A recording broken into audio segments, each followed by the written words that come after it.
What's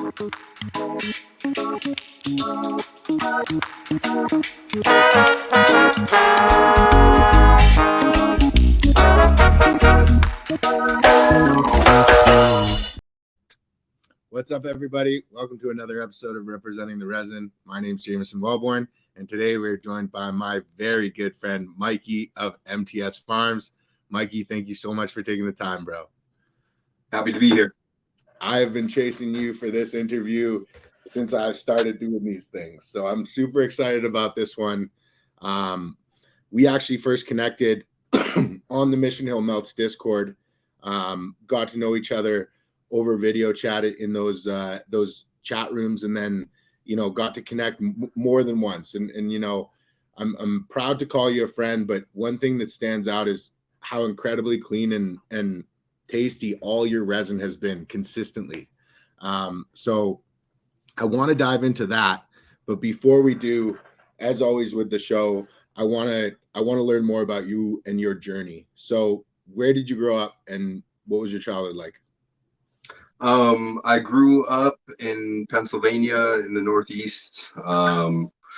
My childhood was one where I had a super military dad and a very religious mom, and I was kind of like preacher son syndrome.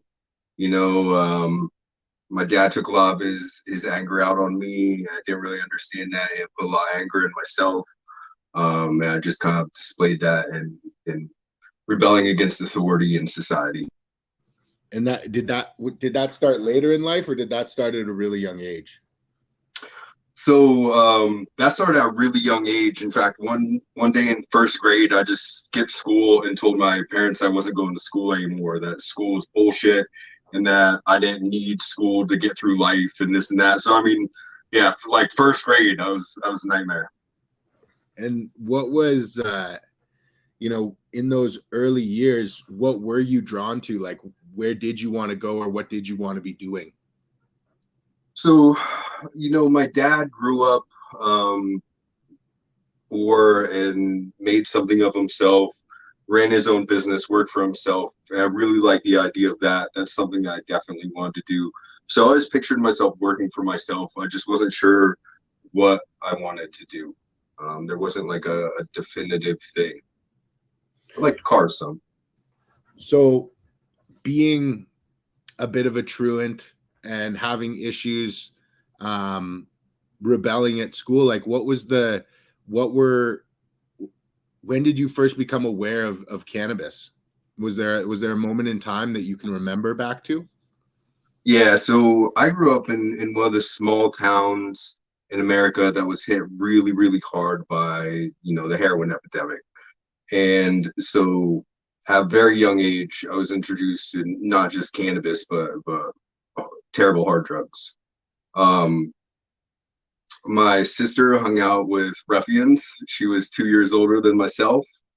So the guys that liked my sister and everything like that, a lot of them were dealers. And I used to ride my BMX bike down to town.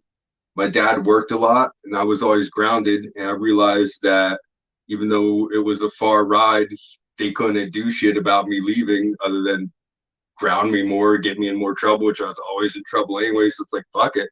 I'm just going to leave whenever I want. And if they want to pick me up at night, they can pick me up at night. If they want to let me crash at friends' houses, I'll crash at friends' houses. I don't give a fuck. So I would ride my bike down, and the first time that I was introduced to smoking, me and my buddy Robbie were at his cousin's place, and we smoked out one of those like terrible plastic bongs. I remember coughing a lot. I do remember feeling kind of fucked up. I know some people are like, we didn't really get high. It was, swaggedy, seedy, crappy weed. And I was 12 years old at that time. And later on that year, also somebody gave me $5 to, or maybe even $10. I think it was only $5 though, to deliver a bag down the street.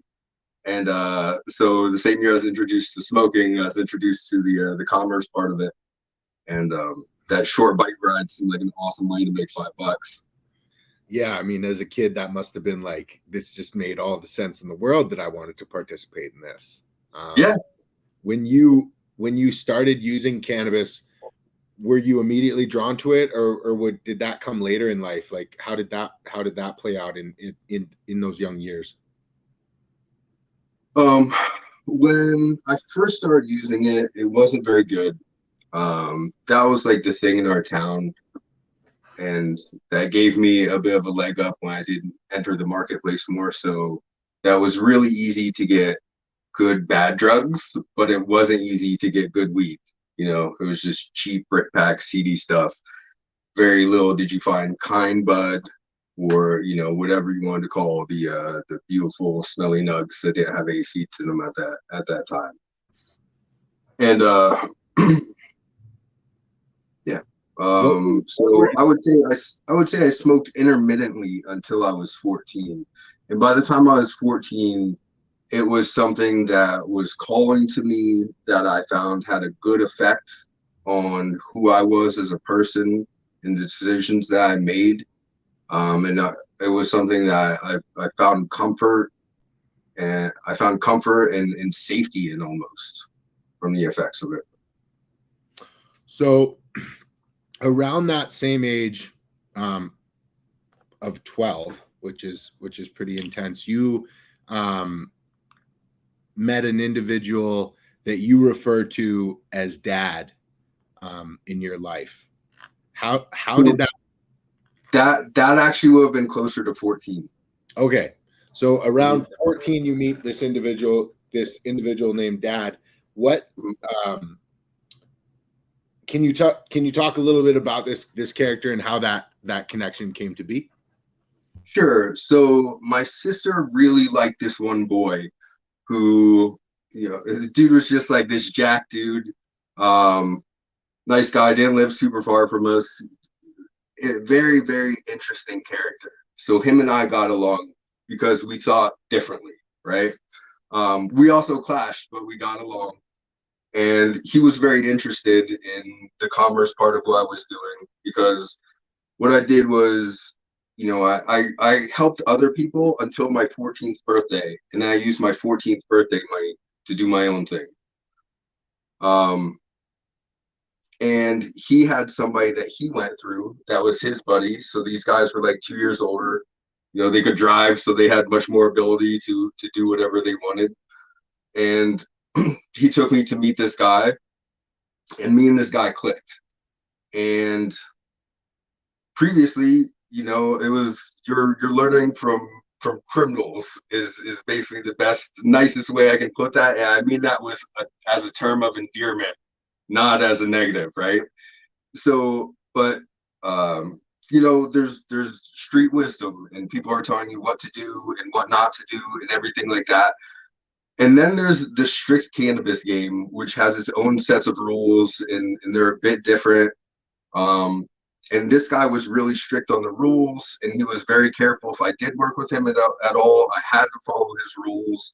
Um, and he had just amazing, beautiful, beautiful weed, stuff that wasn't available in my hometown.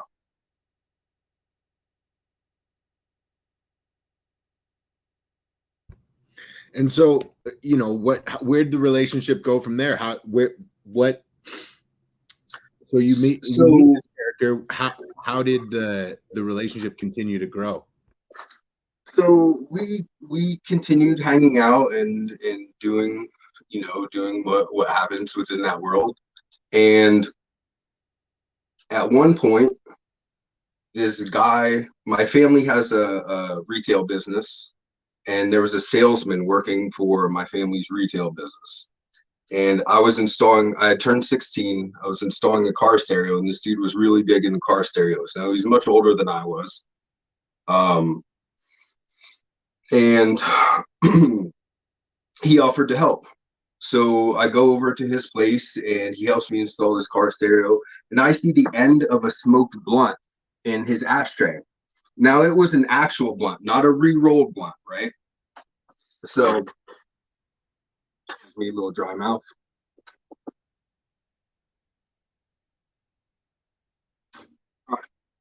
So I'm like, oh, hey man, I saw that blunt in your ashtray. Like, if you want to smoke, And I pulled out one of these mini Macanudos because I worked at a golf course that just happened to have those on me, right? Um, it was like my summer job. And it looked like a hand rolled blunt. It didn't look like a cigar. And I handed it to him and he lit it and he looked at me like, hey, this doesn't fucking taste like weed, right?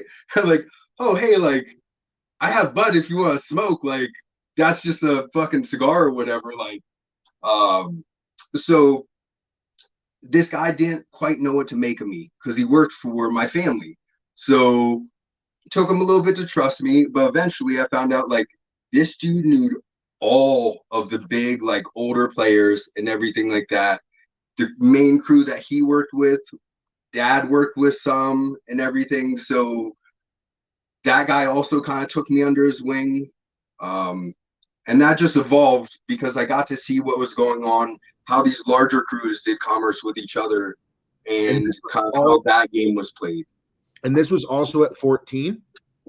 This was around 16 years old. Wow. So, Yep. You know, these were all everybody was older than me by a minimum of 2 years. Some of them were like decades. yeah.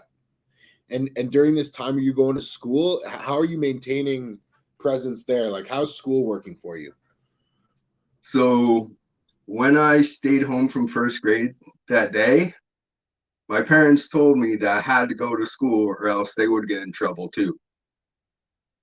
I was like, well, how can I drop out? Like what's the deal? And they were like, well, we would have to like sign paperwork and this and that. I was like, well, you can make me go until I can do that for myself, or like you can let me drop out now, but like I'm dropping out. And I just kept that mindset. So if you were a nice teacher, a good teacher, you cared about your class, I was a good kid in your class. I did the work, I did whatever. If you were a shit teacher that was like, read this and then do this quiz out of the notebook, I'd be like, you're not gonna teach, I'm not gonna learn. I'm not doing none of that. Like, I also, that's putting everything mildly. I also used to just tell teachers to fuck off sometimes. Like, I used to walk out of class. I generally skipped every first period and smoked 2 joints on my buddy Brandon's road. Um, yeah, it's like, what are you gonna do? Suspend me? That I'm trying not to be here. Like, so yeah. So that's how it was going. I went to 3 high schools in 2 years. I was like, I was a smart kid. I had the highest grade in my algebra 2 a trick class, but a 33 average overall for the year. Like, Damn. it's like, it's if I gave a fuck, I could do it, but I just school authorities, societal structure, a lot of that stuff doesn't make 100% sense to me. I don't like to participate in things that don't make sense to me. That's fair, man. So, yeah. You're known as an opinionated individual, and not what makes you you. So I mean, what happened? Did that come to a head at a certain point? Yeah, so I went to 2 different high schools. I got kicked out of both of them for being a bad influence, literally. Because it wasn't, they couldn't cite like specific examples. I was just always being however I wanted to be. And then other students would see me acting any way that I wanted. It would make them act worse, and that would be what they would cite.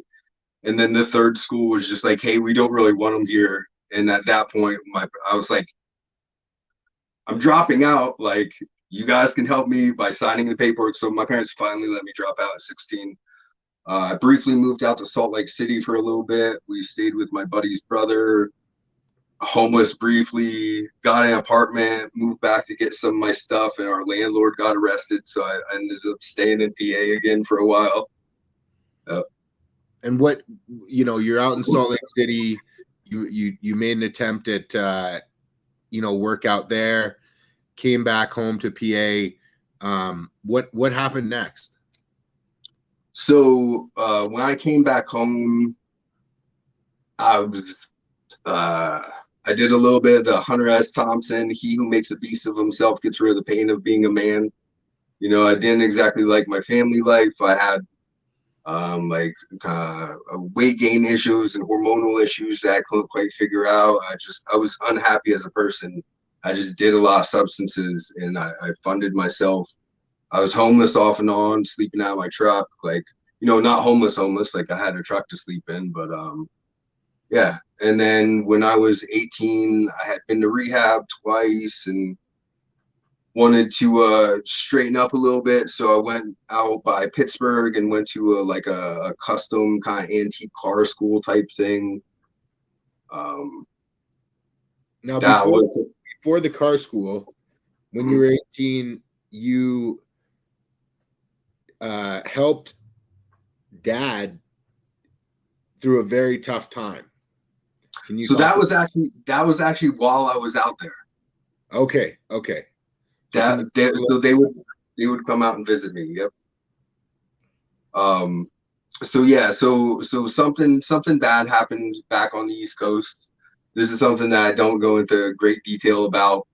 But it involved three-letter agencies and a lot of my friends, and some people. It involved three-letter agencies starting to look into some of my friends, and a bunch of people that I know lost a bunch of money on our run. That's about as deep as I'll go onto the incident that happened that started everything. But so my buddies had lost all their money, and they would come out with whatever they could afford to bring out, and I would retail it out for them or give them the entire retail amount for it, and let them get their stack back up because I was doing well. The place that I went to, it was a custom car school in a small town, so like and it was like a bigger, more expensive one, so they stacked a lot of students in there. And like a custom car school, it's all guys.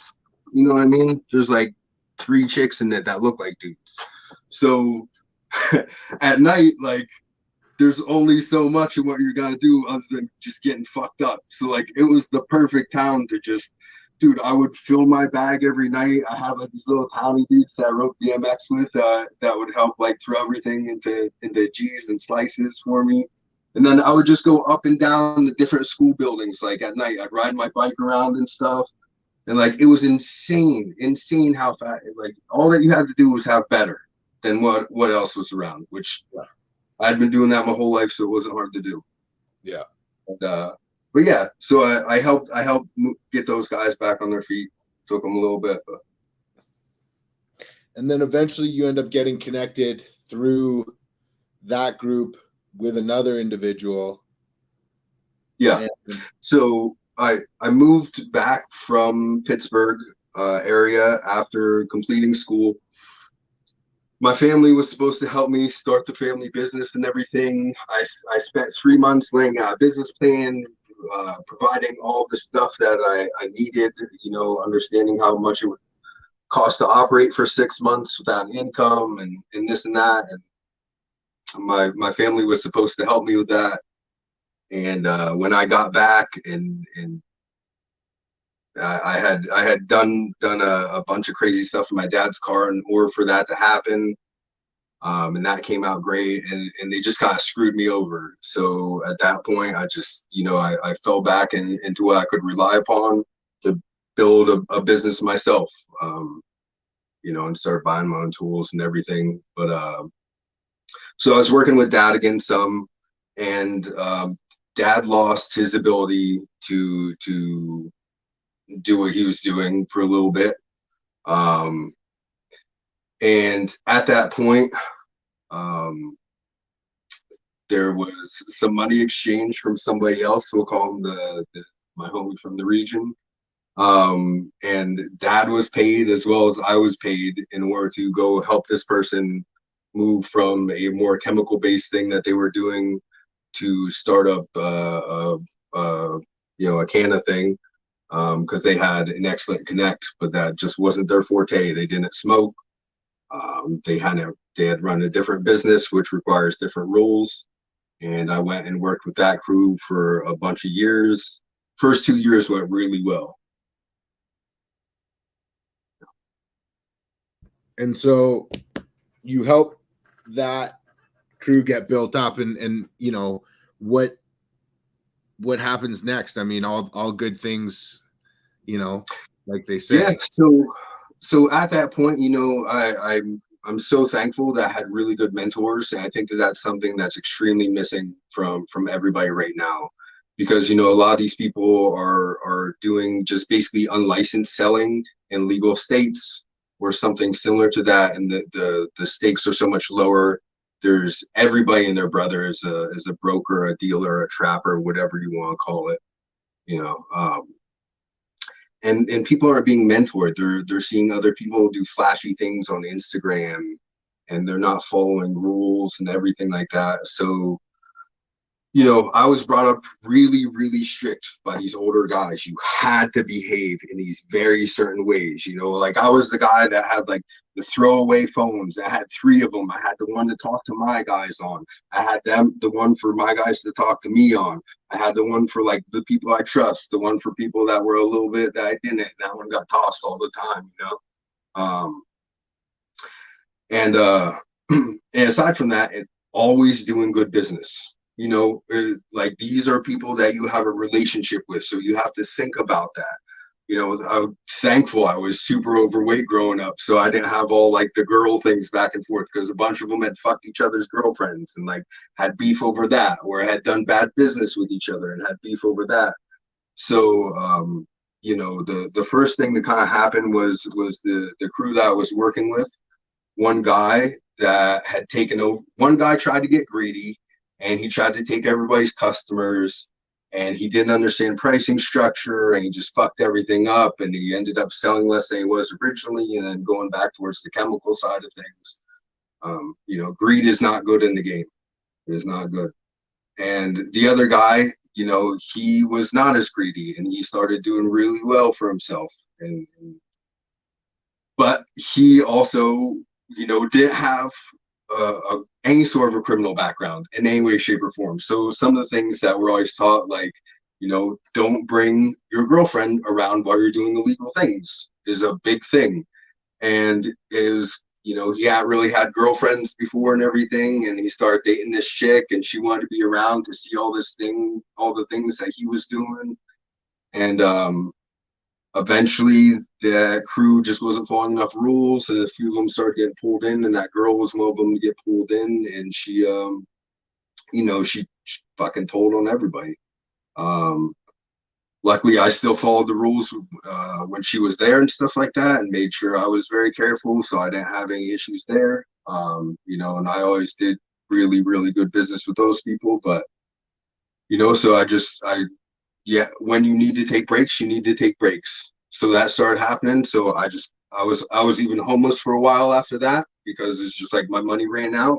And if you can't play the game, you can't play the game. You have to be careful. You can't do anything from inside of a cage, right? So a little bit after that, uh, let's say like two more years, maybe 3 more years. That bad thing that happened a while back with Dad, like I said, some 3-letter agencies started watching. At one point, somebody grabbed somebody else's shirt when they were acting kind of funny, and what they grabbed was something under the shirt, right? So explains that. Um, and that was a really big thing, and it went on for a long time. And once you get into above state level, it doesn't take the same amount of evidence. It just takes people going and saying things. That's all that it takes to lock you up. You don't need near the amount of physical evidence and all of that. So a lot of these people that had beefs started saying things on each other and everything. I know I was asked about, but luckily no one had anything bad to say about me or anything that got me brought into that. Um, and that's why rules and mentoring and all that is extremely important. Because if I didn't follow a crazy strict amount of rules, I definitely will have been involved in that as well. So that's fucking heavy as fuck, bro. So where's your head at? Like, I know that eventually there's a move west. Is this what prompts the move west?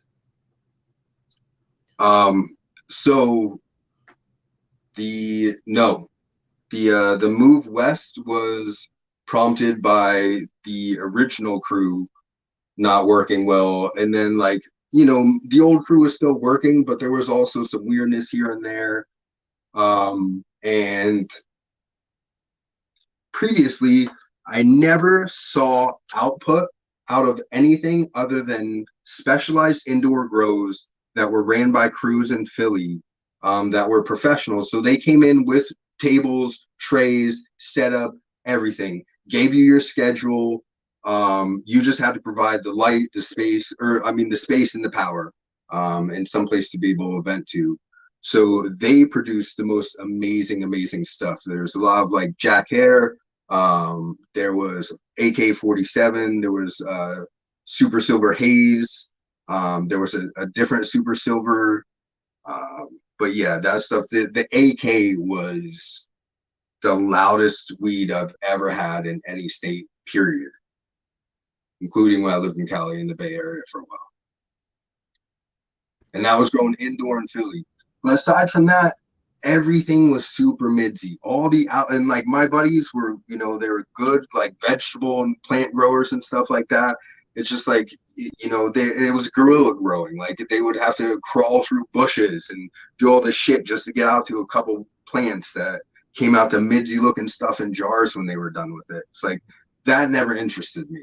It's like if I can't grow something that I personally really, really want to smoke, like I didn't see the effort in it. And then aside from that, there were a bunch of old dudes who would do these like build outs in basements with like generator rooms and stuff, and they would all like be blindfolded to the different sites and all of that. But like that took a lot of money for a startup, and you had to have the land and the property. And like I knew the guys doing it, but you know, I could never buy myself a fucking house at that point to be able to get there. So growing didn't really make sense to me.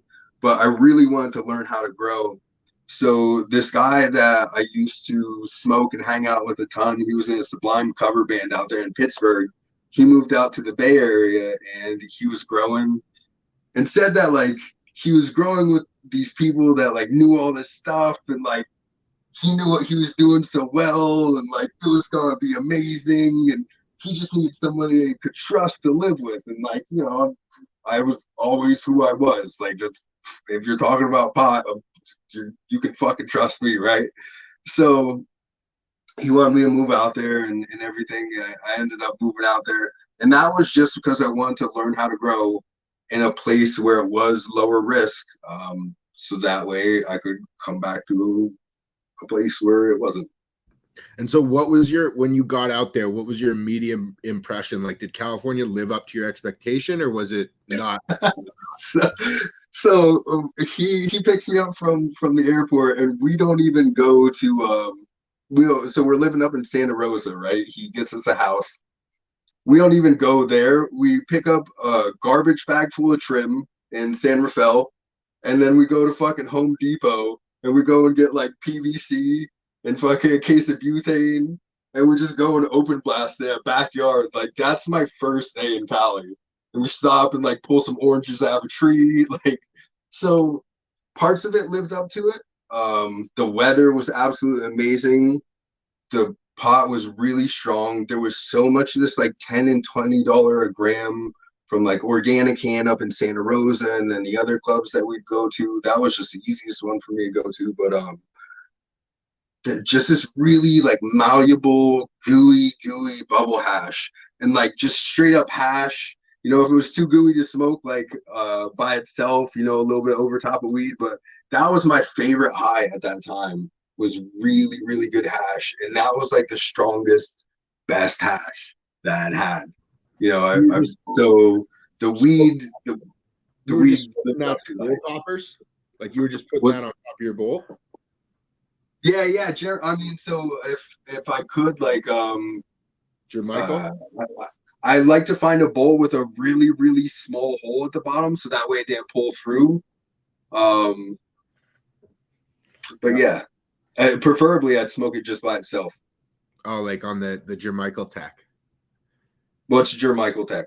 Just like on the screen, just like you just take a regular bowl and then you put a fresh screen like on top without bending the bowl or bending the screen into the bottom, and then you just Yeah. run the heat over the melt. And then, So my homie would make me little glass screens, right?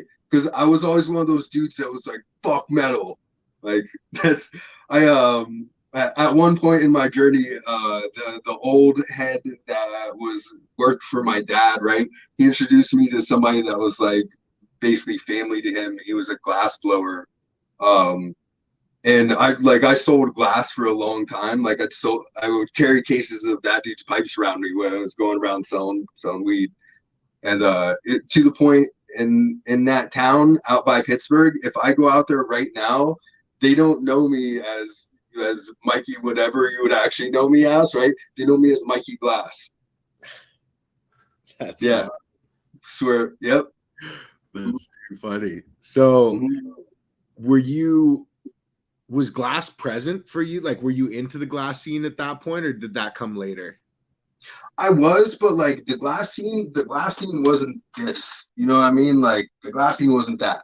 The glass scene was like, dude, we have bowls that I can drop on the concrete and they don't break. Like my buddy blows these crazy, like watch, I'll whip it off the wall. You know what I mean? Like so, and like Jerome Baker bongs were cool back when I Yeah. was young. Like so I think that during the time when I kind of had to be as careful, paranoid, and underground as I possibly could. I feel like that's when the glass scene really shot up, and because that's when like dabs were getting really crazy, and everything was also a point in my life where I was going through some personal stuff. For But sure. yeah, I feel like the glass game really shot up as I had to be careful. Yeah. I want to rewind a little bit and talk about your first few days in California. I mean, were you just extracting, or did you ultimately end up cultivating? Oh no, so I moved out there to grow. I mean, we open blasted a decent amount. Um, we had washed in PA a few times, but like, dude, we would literally just try to get as much water out as you could, and you would put like into the oven and then in front of a fucking air conditioner and shit to dry it. Like we didn't freeze and air and microplane nothing. Like this is like Frenchy tech or whatever. You know what I mean? Like we were just making balls of fucking dark hash like that probably had mold in them. I don't know. But yeah, so like I'd washed a few times on the East Coast and then out there we just open blasted and it was beautiful, like light, clear oil. Like it was this beautiful honey oil. I don't understand when I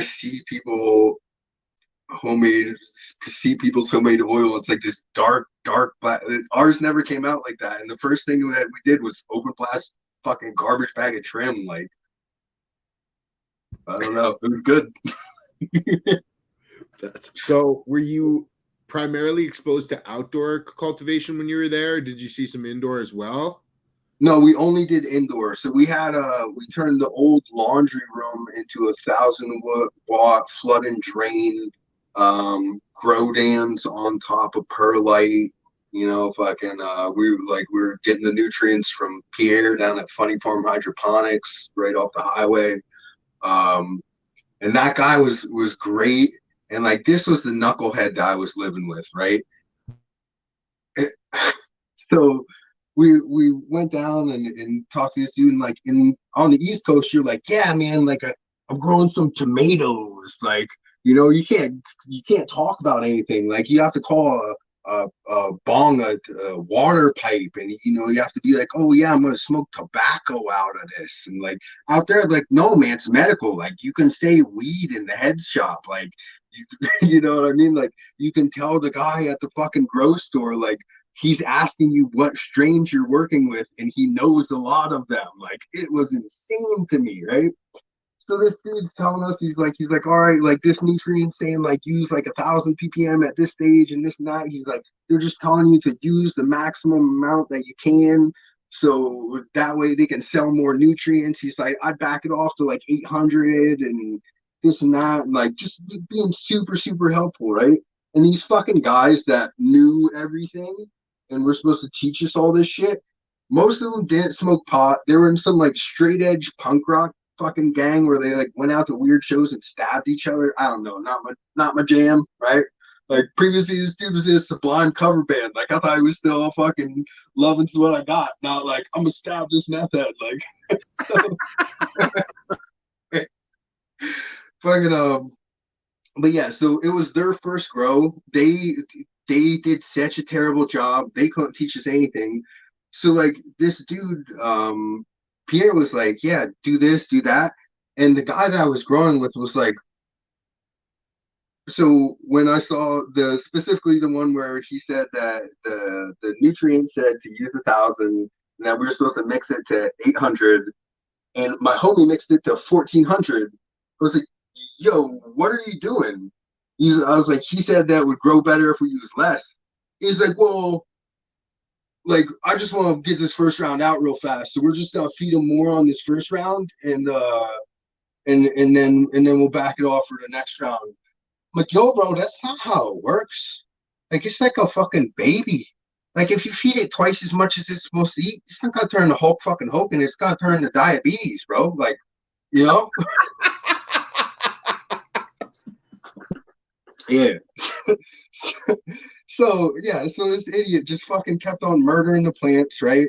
And like he was gone for a week. I went down and I saw Pierre, and I was just like, "Hey man, what should I do?" He's like, "Oh, use some sugar water to flush them. Like, just give them like 10% nutrients, like until they start kicking back. Like, you know what I mean? Like, just be real careful and whatever." And so I did all that, and like they were looking fucking great by the time homie got back from his week long vacation. Like within another week, all the fucking tops were burnt and they were like basically dead. Um, yeah, so like we had the 1,000 watt and the Cia Green table. We had a 400 watt in a veg area and a 250 watt in a mom area. And but I just like I couldn't grow with someone like that. And so I ended up moving in with one of the dudes that I worked with. I was working down Novato, nice place. So Yeah, and what happened next? I mean, how long were you in that place before you eventually made so your next move? so I was in that place for like 2.5 months. I interviewed for this really good job, and yeah, like something weird happened with a drug test where I came up positive on like an over the counter medication because I was real big into riding BMX out there. And the day before, me and one of the guys I was living with went to a skate park, and like I fucked my shin up real bad riding on concrete park. I took two. It was like a leaves or something like that, and I want to say like naproxen or something like that is the active ingredient, which is also a prescription drug. Um, and so like yeah, so basically it came up positive for that, and then they called me like a month after that, and were like, "Hey, like, so were you taking medication, this and that?" But like the job had already called me and told me that I came up hot for something, so I'd have to reapply or whatever. So I just ended up moving back to PA. I wasn't specifically trying to work a job or anything, but I did want to try to grow more out there with someone who actually knew what the fuck they were doing. So that was my goal, was to just kind of get another job and then find some like homies that weren't this angry straight edge punk rock gang that were trying to fucking just feed their plants straight nutrients. So you didn't end up getting the job. You made the decision to move home to PA. What's your first move once you get back to PA? All right, so I'm in PA. I'm not home for a super long time. I'm out partying over the holidays. On a big party holiday, and me and my buddy get jumped by a whole bunch of people. And he's having a really rough time because his best friend just had killed himself not too long before that. And I'm very protective over my friends. I was pretty pissed off. And these dudes came at us again later on in the night, and I cracked on them pretty good and got myself into some trouble. Um, so yeah, so I ended up having to go to jail. Um, Over that was kind of the next thing in my life. Um, I was working for myself. I was given work release. I got myself in a little bit more trouble. It's just like working for me, man. Like I still worked for me. Like we'll just put it that way, you know? In, So yeah. and in on top of that, you started a family. Yeah, and during that time, between the time that I had gotten in trouble and by the time I was handed a sentence, I had started a family with someone that was from a very well-to-do, outwardly very good family, outwardly. Um, and yeah, so I possibly, like these dudes came at us, but I responded very aggressively. And my first lawyer wanted to fight that, but he said that there was a up to 10% chance that I lose. If I lose, that I could do a decent amount of time. And and so I fired him and got a much more expensive lawyer that was like, I don't care about anything. I don't care if I have to go in. Like, I don't care what sort of plea I take. I need out before my son's born. That's it. Like, whatever that cost, do that. So, yeah, that's what was done. And so you ultimately ended up taking a plea, Mm. coming out. Your son was born, and things, how did things develop? What happened next? Yeah, so this was like while I was in trouble in there for getting into that fight. um dad's crew had already kind of been in trouble, and that kind of telling on each other led to someone that I had mentored and was an extremely close friend of mine also getting pulled into this, and kind of a whole nother crew in a whole different part of the state. And my homie got Rico and sale and distribution of literally a ton of weed, 2,000 pounds.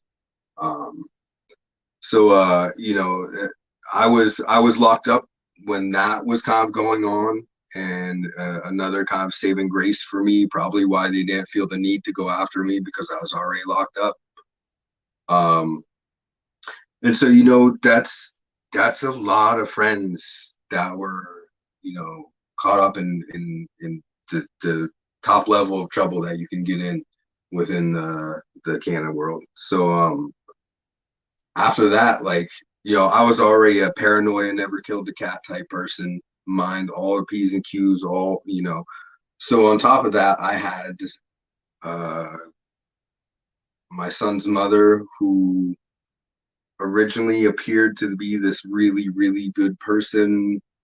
And then I saw a few red flags, and they turned out to be giant fucking landmines. And then eventually that turned into it's just me and my son.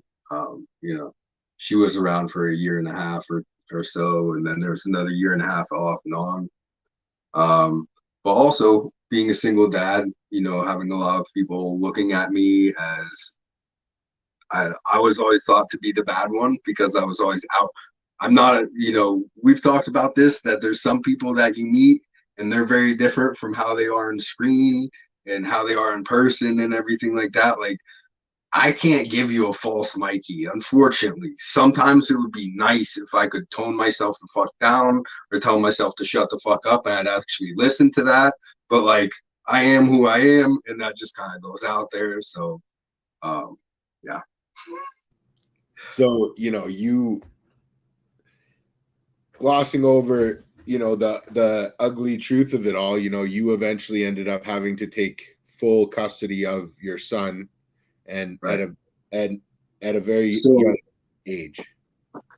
yeah, yep. So it's in first I was actually being taken for child support a little bit by her because I had a criminal background, and everyone thought that she was a good person. So originally right off the bat, like any sort of actual on the book money that I was making was being taken. Um, and aside from that, it's very expensive to make it as a single parent. Um, I never got any financial help from the state. I never got any financial help from his mom. I was always working at least to a point where I was making enough money that I didn't qualify for any of that stuff, but still, like, to provide your child with a healthy life in a decent area, like it's expensive as a single parent to do that. And aside from that, your kid needs a ton of your time. Like that's one thing that you can't replace is your time. So that money needs to come quick. So, I had a million eyes looking at me. I had to mind every P and Q. I still had to do whatever I had to do to survive. So I existed within that realm for a very long time. Um, at one point, I got onto a, a national TV show on the DIY network by happenstance. I have another trade that I'm skilled in, and that got me on there. Can you And talk then, about it, Mikey? I mean, are you open to talk about that? uh, yeah, I could talk about if people. I'm not gonna say what show it is, just because whatever. I'm not trying to put myself out there with who I am specifically, but so I was out in the middle of nowhere, and I was working for this large corporation in this trade that I'm skilled in, and I'm looking over, and I see a camera crew in this yard. Now I'm in the middle of bumfuck Pennsylvania, right? There's no reason I should see some like giant camera that I really don't understand because there's some extra stuff going on with it over here. You know what I mean? So and like why they're just filming some dude picking fucking weeds, right? So I'm blazed, and this is awesome because it's actually in the show, right? So if anybody if anybody finds this, you can look at this, right? You can see I'm high as fuck. So dude waves. I'm just sitting there at the stop sign watching what's going on. So I'm like, what's going on? And so I wave, and they like yell something, right? So I roll down my window. I'm like, what's going on? He's like, what are you doing? I'm like, oh, I'm going to fix somebody's something. He's like, you're going to take their. I'm like, no, I'm going to fix their. And he's like, oh, okay. He's like, we're filming you for TV right now. I was just like, yeah, right. In my mind, like, sure you fucking are. So I hand dude my card. He's like, you fix this? I was like, yeah. He's like, can you do? I was like, I can do anything. I was super cocky. It was awesome, right? So I hand home my card. He's like, well, we'd like you to come back and we'd like to film you, and have you do some work for us. So like I went back. They filmed me for 2 hours. I'm standing on the back porch, and the directors asking me questions, and like I still think that this is just bullshit. Like these are some dudes. They're trying to pitch a show, whatever. And the director is like, oh, did you recognize the main guy that was talked to? I was like, no. He's like, oh, he's in a bunch of 90s sitcoms and this and that, and then he's like, and he was in this movie and that movie, and I'll just say one of them was an Eddie Murphy movie, right? I was like, oh, fucking know who that is, right? And then I realized I was gonna be on TV, and so yeah, that was really cool for my kid to see. Um, and that was kind of what launched me into getting a big design engineer job. I worked for myself in my trade, and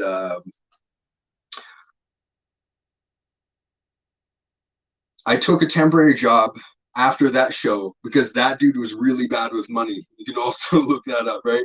So, and he owed me a bunch of money at the end of the show that he couldn't pay me. I still have some of his fucking stuff. And I took a temporary job until I was building my own clientele back up. just so I had money immediately coming in. And I gave them my notice at this job. And the day after I gave them my notice, the head of R&D, the guy who basically started the company, was just like, "Hey, I saw you on TV last night. Like, we didn't know you could do all that. Like, you want a job as an engineer?" Now I'm a 16-year-old dropout. Like, you're telling me as a parent who wants to look great on paper and on a CV and resume and all that stuff, like that you're gonna give me a job that says actually that I'm a fucking engineer? Like, yeah, for sure, bro. I'll take that. Right. So they moved me into the engineer's office, and like that's how I got all of this. I was in charge of teaching, like making SOPs, teaching SOPs, and correcting all production issues for 300 people in our factory and the one next door, and then factories over in Europe. And they flew me over to China to teach production and stuff like that. So it was interesting going from someone who just hated most of societal norms and the way things were done, and always kind of working in my own realm to going and being this dude that's like, like the corporate people are calling me to solve their problems, and I'm out on the floor and whatever. Did you enjoy doing that? Like, did you find reward from that? I tell you what, so we were the largest manufacturer in the world in our division. And we were tied off and on with another company in Pennsylvania a decent amount. And our team of people was between 6 and 8 people at a time. Their team at one point was over 100 people. And when they found out that we had less than 10, they fired like 60 some people, right? So I found out like just me myself, I was competing against a whole fucking team of people. I was demolishing those people, right? So like that I loved. That I loved. Like just fucking bring it. But like so after working, like what happened was they moved me into this office. The guy just liked that I was on TV and like had some skill, and they didn't utilize me that much. And everything needed signed off in these very specific ways because we had government contracts, right? So I was just bored as fuck and made something that wasn't signed off on. So it had to be called like a blacklist project. And that became like our number one selling thing. So after that, they just started giving me free reign. And for like a couple years, I really enjoyed that up until the point where they told me that I didn't really have anything to do for 10 months. And they wanted me to basically sit around, be pretty, and fucking work like an hour a day, just solving little shitty issues that they can solve themselves. And so Which, like, like when they came to you with that news, how did you respond to it? I started taking extra lunches without clocking out. I started going to the gym on the clock. I started just not showing up. Yeah, like that. It's just like like if you can't give me a serious job, I'm not gonna take you seriously. Um, so yeah, I basically treated that job as I used to treat school. I'm gonna treat it any way I want to. Like that's I was there was I made them so much money, and there was no one that was more skilled there than I was within what I was doing. So no one could correct me in what I was doing, but I was able to correct anyone else. Um, so it was just like I couldn't. I felt like I would have literally had to physically attack someone to get fired. Yeah. So basically, you were able to do whatever you wanted to do in your Yeah, extracurricular activities, and yeah. I just made them so much money they didn't care. yeah. So, I mean, what happened next? I think I know there was a pretty traumatic experience that. Oh, yeah. So then I was at that space for a while where I was like barely showing up, and the job was kind of a joke and everything like that. And I got into a bad automotive accident. And like a couple weeks prior to that, I had broke my ankle. I forget what it's called, but it's when like the tendon pulls a little chunk of bone off. I'd done that to my ankle, and that was healing up. I still had a boot on it. I had some crutches, and I was driving. I was going to meet an old friend that he was a glass, like this dude, me and him were friends in preschool, right? My mom used to tell me this story that like we were out playing on like this frozen lake and he fell through the ice, but like where we were close to the shore and stuff, so he just got all muddy and soaking wet, and like dude was always a crazy man. And the that glass blower that I said that I was introduced to through this other guy and everything, right? He told me that this dude Ben had taught him to blow glass, and like the last name that he said, I was just like, that was a dude I was friends with in preschool.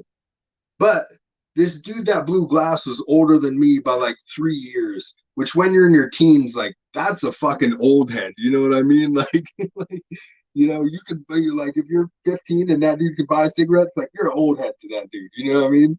So I'm thinking like, there's no way that my friend from preschool that I remember being the same age as me. Now, in actuality, this dude was like a year and a half, 2 years older. Um, but would have been the guy to teach this dude that was even older than him to blow glass, but it was, right? And so like we connected and found out that like we were actually connected through all these people, and we were meaning to hang out our first real time since fucking preschool. And so I'm going down to meet him, and like I said, it's tough to make it as a single parent, and so I was TC and OB and on the way, taking care of business. And I was running way ahead of schedule because, like, if when being very careful, you have to be very careful, right? So you're not saying, "Hey, I'm going to go make a play and do this and that." You're like, "Hey, I'm going to go hang out with my friends and go to the gym." So you have to go and make your play real quick and then go hit the gym and do whatever, right? So I'm ahead of schedule by circumstance. I'm texting and I'm like, "Hey, I'm ahead of schedule," blah blah blah. And driving too fast and I'm on a road where it's just wide open and you can see really well and stuff, but the sun's kind of blaring in my eyes. And then the one time when I look up from texting, I'm right on a giant UPS truck and fucking smash into that thing, right? I'm just in a little Civic. So it was really bad. Broken leg, and I've always been the type of person that if you want me to like go online and just fill out a form for banking or something like that, like dude, heart's racing, like I feel pukey, if I have to check on something for my son's school or something like that, like I'm terrified. But like way back in the day, let's say, you could pull me over with a giant trunk full that I could like have to fucking elbow to get the thing closed. And just steady, no heart rate, no nothing, right? So I don't know what that is about me. Like I'm always the kind of fight or flight person, right? I'm always in that state. So like things that are extremely fight or flight, I get very relaxed in. So like, okay, broken leg, I can get in trouble. Who's closest, right? So I think of two different people, and then I think of who's the most responsive. Will be the most responsive. I know the other guy will be, but he'll get back to me in 10 minutes. I can't wait 10 minutes, right? So I'm like, all right, my homie from preschool, like he's waiting for me. He's right at the end of this road. So I hit him up. I'm like, hey, here's the deal, right? I just got into a car accident. I broke my leg. I have a bag in the back. I also have crutches. I need you to come here and grab my bag if you're comfortable with that. He's like, yeah, bro, I got you. I'm like, okay, if there's anyone else here, just say you're here to grab my crutches and I'm going to give you my bag too, because, I'm hurt. And, but like doing this with this gross broken leg and everything like that. And, so I'm sitting there, he doesn't get there first, right? Cops get there first. So cop comes up, he's just like, hey, are you okay? Again, I'm very calm in this situation. I'm like, yeah, my leg's broke. He's like, you're sure it's broke? I'm like, look at it. It's like, okay, yeah, it's broke, right?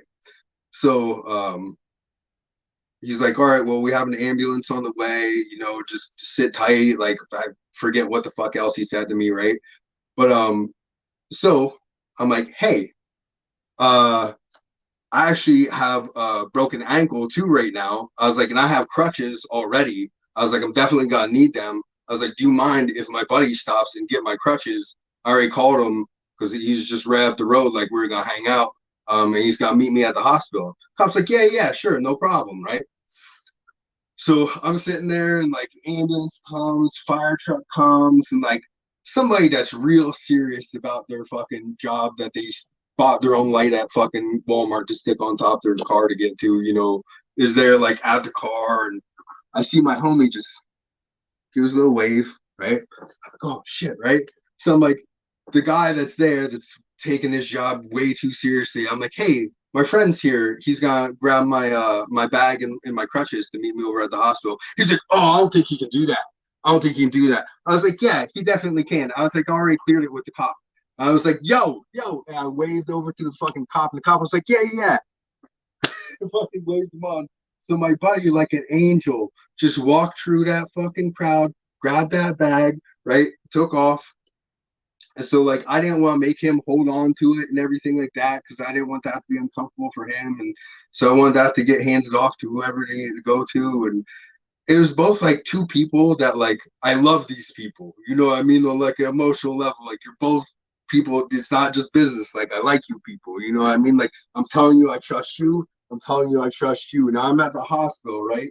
They had fucking what the hell? They first like knocked me out temporarily to drill a thing into my bone and put traction. So I have like a weight, right, pulling on my leg because my femur was broke, right, to hold it from like buckling in from the fucking muscles, right.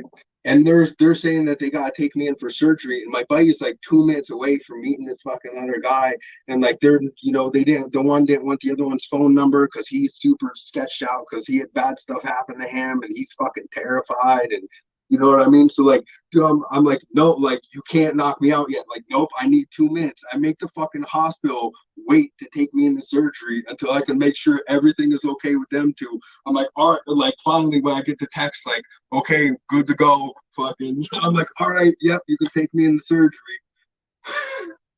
That's fucking wild, bro. So they take me into surgery, right?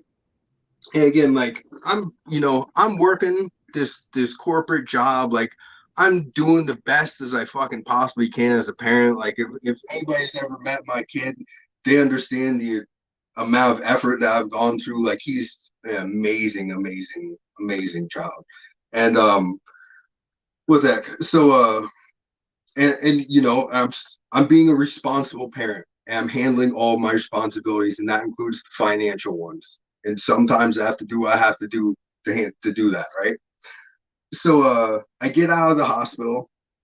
Now they femoral rod it, so they put a fucking chunk of metal in there and they kick me out of the hospital like right away. And so I have this avulsion fracture on the ankle. I have the femur. I had a torn pec from the accident. I had torn ligaments and tendons in both my wrists, so it really hurt to use the fucking crutches. Like I was bedridden, right? That was basically it. I paid this dude because what the hell? He was like looking for work anyways. I paid him, my homies from kindergarten, to stay with me for 2 weeks and help take care of me. Like he went and got groceries and cooked me food and everything like that. And so I tried to get money from the government, right? Because I went to them. I'm like, hey, single parent, you know what I mean? Like I can barely use my fucking crutches, this and that. And they're like, well, but you're gonna get better, so that's temporary disability. So your job should have insurance for that. So I went to this giant corporation with this government contracts and shit, should definitely have good insurance, right? Oh, we don't have that. So I was just like, okay, what do I do? They're like, well, go back to the government. So I went back to the government. I was like, government, they don't have that. They're like, well, not our problem. Go fuck yourself, right? So it's like all these systems that I never bought into at all until I was a father. I was trying to do the absolute best of showing my kid a proper example outwardly and like, trying to get along and everything like that. Like these things I was told have these systems of help if something goes wrong, like just completely fucked me over. So literally I just took my savings and I fucking made money. I made money from my bed as a person who could barely get to the bathroom and back. Like I had around $3,000, and luckily I had a very good relationship with someone. a year or two previous to this, my buddy started posting bong videos, right? I think just bong videos, not dad videos. And I was losing my mind, right? Understandably, given all that I'd been through with all of my friends getting in trouble in the past, and you know, and like I said, I've told the maximum that I feel comfortable with on all those subjects. But just know it was a fucking crazy bunch of years, right? Like those are just some of the stories. So when I saw him posting himself smoking weed online, I was one of those persons like I never went on any of the forums, none of that. I was like, bro, you don't Google weed on your phone or computer. What do you mean? Like they trace that shit like burner phones only, and like you talking code on your burner phone. Like, what do you mean? So when he started posting these videos of him smoking and stuff, I'm like, bro, what like feds are gonna come. Like you can't do like what are you doing right now? He's just basically a cussy that would play the game a little bit, but like whatever. So he's like, no, that's the thing. He's like, everybody posts weed online and there's like Instagram's full of it and stuff. And so he started showing me how there was like these big sessions going on in Philly where they're renting out fucking warehouses and just setting up and vending. Now, like we had been doing that a decade ago out in the woods at like jam band festivals, but we'd hold private ones and we would literally have vendors come down from New York with flour and you know other things for festivals and stuff like that. And like homies would have tables like just straight up vending. So like it wasn't a foreign concept to me, but like it being such a large event in the city was just I was like, this is fucking crazy. Like this is crazy. I can't believe they're doing that, right? Now, not too long after that, you know, it was the Philly Smoke Sesh. Like it was a big thing out here. You know, if you're from this area, you know who ran them. You know the rumors of what happened when that got popped. I don't know if they're true or not, but you know. So you're, you know, So what, okay, yeah. okay, yeah. So I was telling a story about bro, and I'm just gonna call him bro because that's he tried to tell me his name originally. I was still in the old mindset where like you know like I don't want to know your screen name.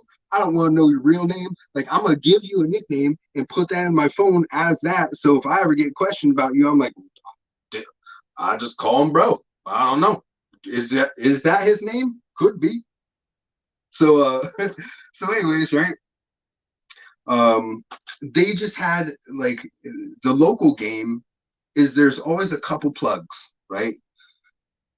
There's usually a good like out of towner, you know, maybe somebody goes our California was not in the mail. Our California was a dude that went out there and came back, and it was tip top. It was not shit that was compressed, like none of that. We would have stuff that came down out of Canada. Um, I used to go up to Watertown, New York, and really, really early, like in my super early 20s, and meet up with some homies that would, you know, use their four wheelers and go up to Canada and bring down like stuff that kind of looked like beasters, but like it didn't smell like hay, and it was so crazy crispy, and everybody else had like actual beasters. You know what I mean? And fucking dude, it would just crush. It would crush. But these dudes were nutcases, right? They would take it and they would keef box half of it and then they would put it back together. So you would have like these fucking beautiful white nuggets, like just shit that you usually didn't see next to just like green nuggets. It was like salt and pepper in the fucking bag. Like it didn't make sense. And I was like stop mixing them. Like if you're gonna keep half of it, that's fucking fine. But like just give them to me separately. I'll sell them differently. Like it looks ridiculous. And then there were other things, you know, there was connected stuff in New York. There was like, you know, there was Asian triad type stuff if you were doing Philly or DC. You know, so there but like that was kind of it. Like those were the connections and there wasn't a plethora of them. And like so people would have them and you know, somebody it would be like this guy was kind of shady but he'd have a better price.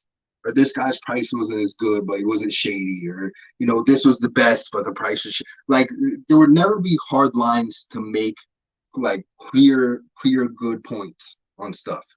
Everybody was fighting over kind of the same 2 to 4 points over a pack. It was the local game. So then I saw like this Instagram game, and it's like all these bigger accounts are all doing the same kind of thing as the local game, where like, they all have their kind of sourcing methodology where they're going out, say they're going to Colorado and they're flying and bringing back duffels, which is so dumb, but people do it. And or they're going up north, or they're doing mail to Cali, you know what I mean?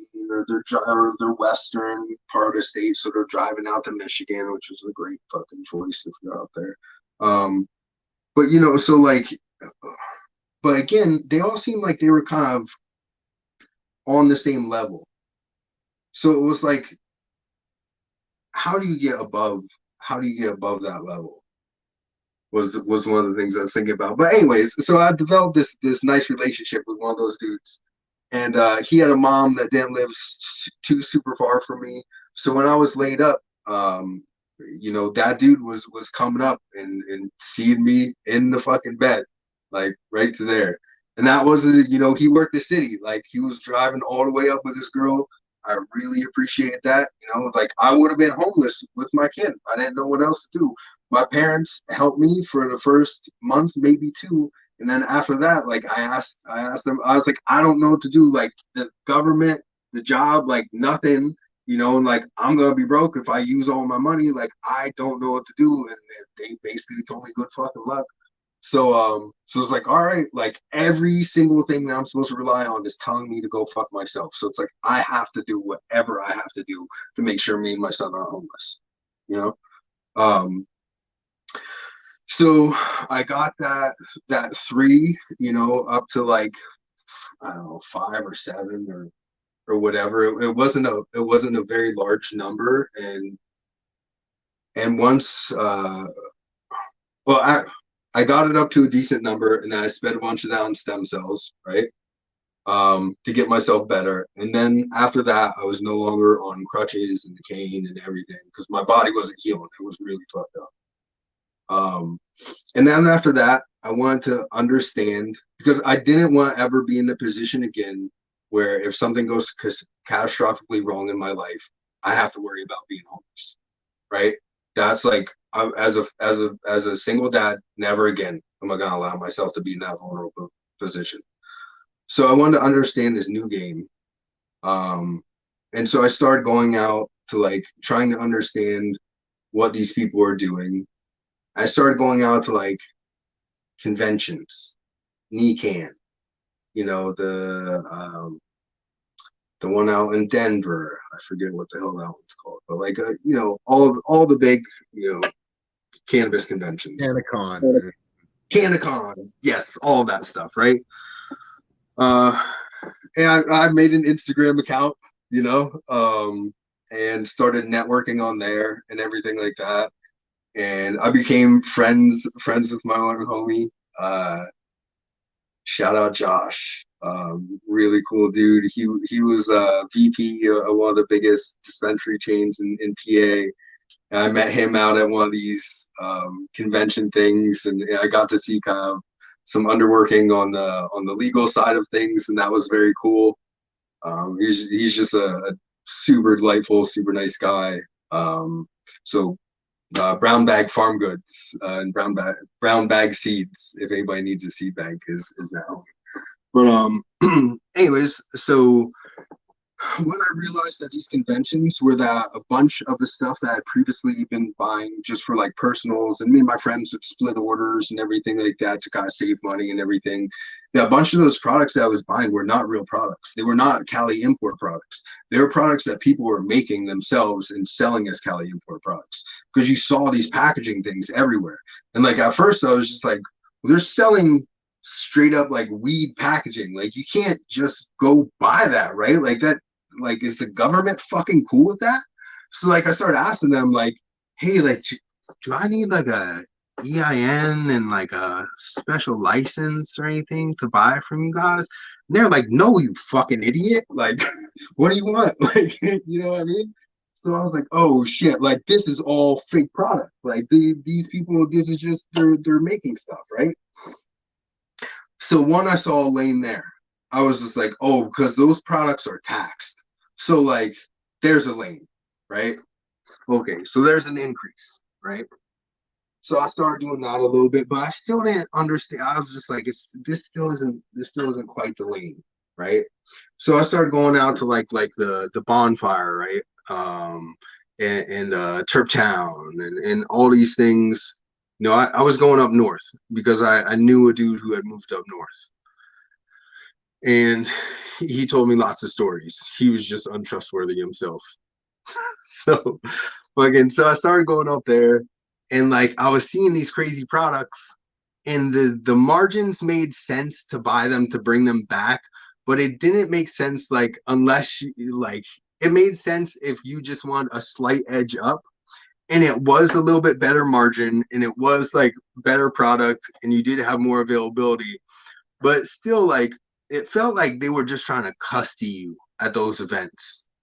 So it's like, I bet if you let those people cuss to you and then you build relationships with them and stuff, like you can get those numbers down a little bit. And like, that's how I felt like a lot of people were playing the game, right? Like the Instagram game, the bigger accounts and stuff. Like I felt like that's what they did, where they had just known someone who had moved to one of those states and that was their thing. I still felt like they were getting kind of taxed just by their pricing structure. Um, and so I was still just playing around with like going out and meeting and seeing and understanding uh and I forget if I started following Future or how I heard about the Good Life Gang, but I was just like barrier to entry makes sense to me because anybody can go to Turp Town Throwdown and just go up to one of these booths and start asking people stuff. And you would see terrible shit like out of like the 2018 high times out there in Michigan that me and my one homie went to. Um, just to go to I never went to a high times thing before. We saw a table. What were those dank vapes, right? Them were those little poison sticks, right? Okay, yeah, dank vapes. But we saw these fucking trappers set up a table and like it was like this high, right? Stacked at least with dank vapes. Like that one like whole thing in the table. Like I don't know how many thousands and tens of thousands that were on that table. They stacked that table every morning and sold out every day. And this was like after everybody knew that those were straight fucking poison. Like, yeah. So I don't know. But anyways, so eventually, right? I was just like these types of events, the high times things aren't it. The more private, cooler ones up north, they still aren't really even it. Like the private medical patient things up north, those were better. Um, but then they had a Good Life Gang meet up on the East Coast, and it was the first one on the East Coast. And I went up, paid my lifetime fee. Shout out Future for their pricing structure. If you ever been locked up over the war on drugs, money off.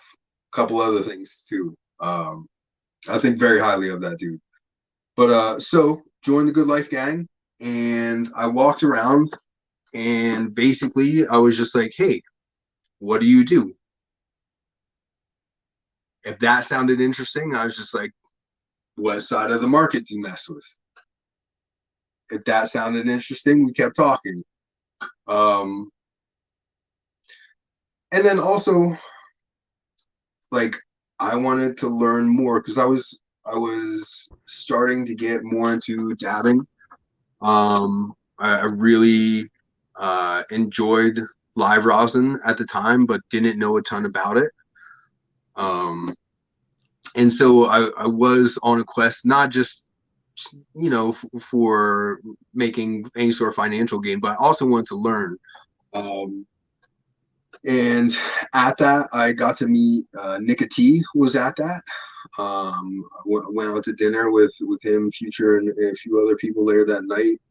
I was running a edible business at the time, uh, For making those, CBD edibles, maybe some others, maybe not. Mikey, Um, Mikey, for those people who are listening who don't know about Future 4200 and the Good Life Gang, can you explain what that is and what attracted you to that community? sure. So Future 4200 and the Good Life Gang. The Good Life Gang, right? It's a buyers club and a open source uh, group. So like in the other industry that I worked in, if you were a smaller retailer and you wanted to be able to compete against the largest retailers, you joined into one of the large buying groups, and that gave you the same amount of buying power as these extremely large retailers and sometimes even bigger. And so Dustin, Future 4200, the guy that started the Good Life Gang, basically he was a guy, and you know, I'll try to do his story some justice here. um, he was a dude that went to college out west, maybe Oregon, and you know, had kind of, I would say, similar ideas to some of the things that I feel about society and the what's wrong with it. And at some point, he dropped out of college and just drove this giant loop, and you know, did the thing, played the game, and he did it well. And he listened to Jack Spirko's survivalist podcast a lot while he was doing that. And that's kind of like permaculture, prepping, but also like financial advice and everything. Just also the idea of like minimizing your taxes so that way you're kind of legally defunding the government. I think is kind of tied into that a little bit, which oof, I love that, right? So and he had made this buying group so that way they could get stuff, you know, maybe at wholesale prices or something like that for survivalist permaculture type stuff. um, and this is my understanding, again trying to do the story justice. And Future Dustin kind of modeled that buying group for cannabis extractors, right? And from being out west and being in kind of the mecca for what was going on with BHO and everything like that, you know, he knew all these high level extractor guys. I think he also has some other accreditation within there that I can't speak on. But past that, right? So he started this buying group, and where that really took off, right, was when CRC became prevalent. So everybody started doing fake CRC. If you were playing the game, you remember these times, right? Where people were just doing anything that they could. Like people were adding bleach into stuff. Like it was nuts. Like people were doing very dangerous things because some people had figured out how to actually filter, and then some people were trying to figure out just how to lighten it and had no fucking clue what they were doing. And people were making very dangerous and fake things. And so at one point, uh, Dustin, um, and the Good Life Gang, being the open source gang that it is, and he also started a forum called the Future 4200 Forum. If you want to look on anything BHO, you could spend months going through subjects on there. It's insane. And so that was out on the that came out on the forum what to actually do for safe CRC. So he just put that out there publicly. It's like everybody stop poisoning yourself. Here's how to do CRC correctly, right? And just put it out for free. Bunch of people got really mad at him because that's how they made their money. But you know, to me, like you know, I believe in open source, especially amongst the traditional market. You know, fuck the corporate people trying to make most of them, not all of them. Some of them are, I'm sure, but as a generality, you know, within the traditional market, that's what I'm supporting. So he put that out there. It got the gang a lot of notoriety, and that's when I started following him. and I, really believed in what they were doing with, being like, hey, everybody be safe. This is how to do it. So that's where I was really attracted. And then when I was following him and understanding more about his life, I was even more attracted. So I just wanted to kind of go up and be a part of this thing that he was doing. I didn't have a ton of expectation, but I did understand that there was a larger barrier to entry and that I would meet a very different type of people there. Yeah. And then when you started going to those events, I mean, I know you personally, so if you didn't like it the first time, you wouldn't have gone the second. But like, what was your overall takeaway um, from that first event that you attended? So my overall takeaway was that people were really unsure of me. That most of the people there were very licensed, very like uh like Nicotine was like, I only do licensed work. Like he was like the most stern on, like, I do not fuck around at all. Outside, like, I won't even do a consulting for you, like, if you're not a licensed person. Like, he was serious about that. But so yeah, so these people all just kind of like look at me very sideways, you know what I mean? And like, one of the people that I met up there were the Honeycomb Farm at the first thing, and that's the same thing, like, that they didn't quite know how to take me, and they had a jar of BHO there, right? That was Sunday Driver, okay? And at this point, like, so my dabbing journey stopped when Shatter was giving me lung infections every time I was doing a red hot. And then I had to do dabs when I would go down and see the bro in Philly. And it was always good BHO, but it'd make me way too high for the drive back. And I didn't really appreciate the high. Like, I was still, really high end hash was still my favorite thing. Like, that was it. And smoking that out of bowls or bongs or whatever. And then one time I go down there and he asked me to do a dab of Grease Monkey, rosin only grown, astronauts wash. Shout out rosin only. Man, that guy grew my favorite resin my first couple years of smoking. Um, so, um, anyways, so like when I was down there the one time, instead of having me do a dab of BHO, he had me do a dab of live rosin.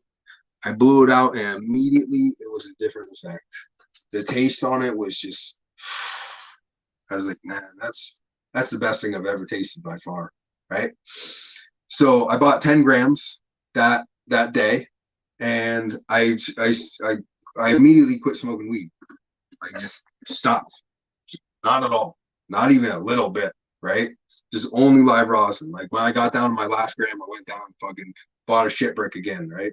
This dude would go out and he would go fly out to Colorado and do like 5 days maxing out dispensaries, and then hit the traditional market too, and have like a ton of 710 labs, a ton of laser cat, and then like a little bit oleo, all greens. I wasn't ever too fond of those ones. And then like, so solvent free. That guy had a really good straw nana. And then like, the hashonauts, they had a couple like private growers and whatever. And Rosinoli was on, and that was fantastic. But so yeah, so I was only smoking live rosin. Every now and then I would do a dab of BHO, and like, I couldn't really rock with it. You know what I mean?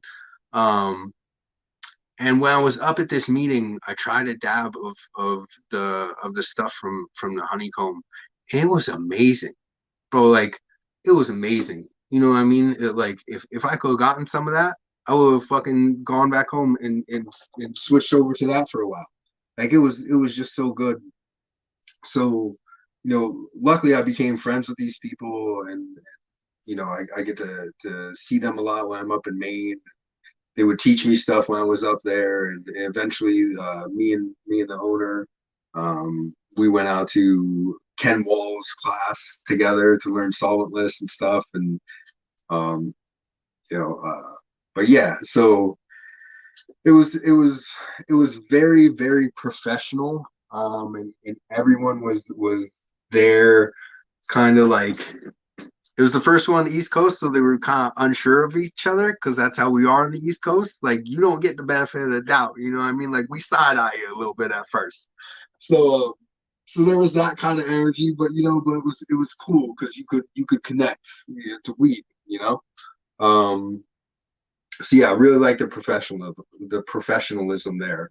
Um, it was nice because I would look for more professionalism in like the Turp Town and like those open kind of trap events, like that's not my level. I don't like that. But this is too much. This is a bunch of fucking BHO scientists in a room, Yeah, Um, there's different levels to it for sure. So, mhm. once you tried that live rosin, you immediately converted over. You pretty much exclusively started smoking rosin.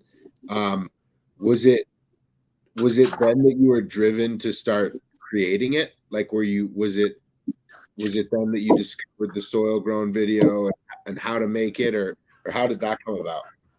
No, so um, let's see, how did that come about? So it was just what I enjoyed, right? It was just really what I enjoyed. Um, and the goal originally wasn't to make that. Now, through the GLG and becoming friends with people in states where you can do things, and let's just preface everything going forward with saying that, you know, I did a lot of stuff in other states where it was legal to do so. So I got to start playing with gardens and running stuff and making hash and everything like that. So we can kind of openly talk about that now, knowing that was all done in legal states under licenses or whatever you want to say. so right, um so I started hunting because in the past you could go on Thursdays to Organic Can in Santa Rosa, and that was clone day, right? And you could fucking shop free clones, and so we were running like pineapple, we were running Soma's lavender, we were running white, I think white widow or white rhino, we were running purple urkel, um a couple other fucking things. I think we had a grapefruit strain. Um, but yeah, so Purple Urkel was like the one that we were around the most of because it was fast flowering, and it was just it was a popular, easy to grow money maker out there at the time. Um, but so we had done all salts and nothing from seed. So eventually, at one point, how I said my son's mother, I had to pay for child support. So when she took me for child support, because I had this criminal past and she didn't, so she was able to leverage that at first. And she thought if she didn't let me see him at all, that I would have to pay her more child support, right? She thought it was time dependent or something like that. So she didn't let me see my son for 2 months, and I didn't have a custody order in place. Like I would call the cops. I was like, hey, like my son's mom was there, like without an order, we can't do anything. So I was so used to actually being the main caregiver of this person. That's something I've never experienced before. I was not very family orientated, or I was used to people not looking out for me and stuff like that. I was so used to taking care of something that when that was taken away from me, I had like this intense, like, I don't know, parental thing. And I started like raising and breeding fish, and I got real big into this thing called aquascaping, which is growing plants underwater. It's really hard to do because you're setting up the perfect conditions to grow algae, and you're trying to grow zero algae and grow 100% plants, and like it's nuts. Like if you've ever run a hard to grow like SPS coral tank or whatever, I don't know. This is harder, right? So everything has to be tested all the time. So like it's basically the idea of runoff, but you're testing in tank. So like you're always testing your levels and see what needs adjusted. You're buying your individual components, your potassium sulfate, your potassium nitrate, your potassium phosphate, your like all the different macronutrients, and then making your own blends. Um, that's eventually where I got into it. I started studying Tom Barr's work. He's a professor at UC Davis, does all the algae control for Lake Tahoe. He had a private forum that you could go on. It's very scientific. And eventually started my own company making salt blends for the aquascaping thing. So it was like salts are a very, very quantifiable thing. Like you can just measure all your levels and adjust as needed. So like, they kind of figure out, where what aquarium plants need and you can give it that spectrum. They kind of figure out what cannabis plants need in veg and then what they need in flower and there's general guidelines and then past that you can just check your runoff and adjust your levels accordingly. And so it's a very, very easy to do thing. It should be. Past that, just bad environment would be lockout of nutrients. But as long as your plants are uptaking their nutrients, like you can understand what's happening by measuring everything. So I wanted to go from seed and I wanted to go into soil because I had no fucking clue what I was doing with those. So I started off just horribly popping seed, and that, you start off with not having a good pop percentage because you don't know what you're doing, even though it should be simple. And I started off with a lot of ethos genetics. I don't know what spoke to me about them. It just did. I don't use them at all anymore. I have a dog or whatever. I don't know if those rumors are true or not about that guy, but I don't use his stuff. It's not good for hash anyways. So anyway, so I ran through a ton of that stuff. I won't keep it in rotation very long. I was working on cloning because out in California we would use an easy cloner, and we ran that just at the one dude's house, and so all of our cloning was done for us. So that's also something that I just wasn't very adept on. So it took me a little while. Resin only, shout out again him, actually helped me with my my cloning stuff.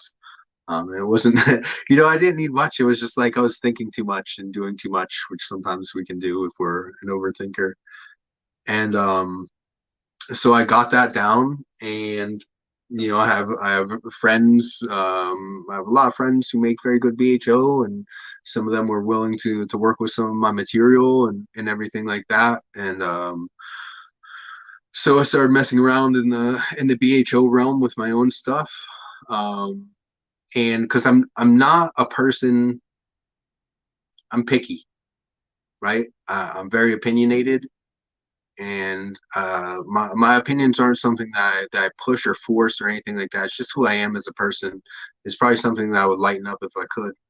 But so when if I'm going to be making hash or making live rosin, like I'm not gonna do that in a warm room.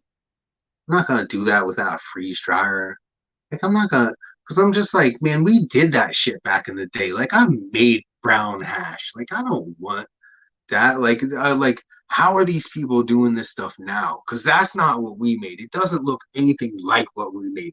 If we squish what we made, it won't look anything like this. Like, so it's like, I wanted to learn, but originally, so like these people are very closed off, right? Hash people are very closed off. Like even one of the companies that I was friends with through the Good Life Gang, who was one of the larger companies up in Maine, and they had a contractor that they had come in to do all their live rosin stuff. They asked if I could just like literally be in the lab and be his ice bitch while he was making stuff and just like minimally ask questions and just be an extra hand for him, whatever he needed, and also pay him thousands of dollars on top of that. And like, dude, want to do that? And this was like the owner of the company being like, hey, like this is my homie. Would you do this? And fuck no, right? And like, maybe it was, maybe it wasn't like that on the West Coast, and like if you lived out there. But like when I was just asking people, like techniques and everything like that, when I was trying to learn just what I need to do to make this beautiful new stuff that I've been able to smoke and enjoy, everything was just so closed off to me. And I was not about to fucking start again, like still, even though I had like a burner phone with an Instagram account, like I still wasn't trying to go Google the shit out of Hashmig and two, like if I haven't had your stuff, I don't want to really learn from you. Period. Like, if I don't care if someone else says it's good, like, I need to know that it's good. I need to know, or I can't be passionate about learning from you. So if I've had your stuff and your stuff is good, like, bro, let me pay you thousands of dollars to be your bitch in the lab just for one wash. Like, just take me through it so I get just a basic understanding. Because, like, it's just like whatever I was doing before, what you guys are doing is very different because the end result is very different. So, yeah, so the first chance I had to learn was the French he taught a class in New York, and I was just like, nope, that's not I've had temple I've been smoking temple balls for 15 fucking years or whatever. Like, I'm not trying to learn how to make something that I had 15 years ago. I'm trying to learn this new thing. So then me and my homie from Honeycomb went out to that Ken Wall class. And how was that class?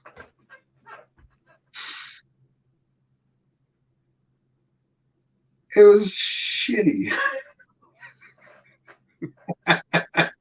Right?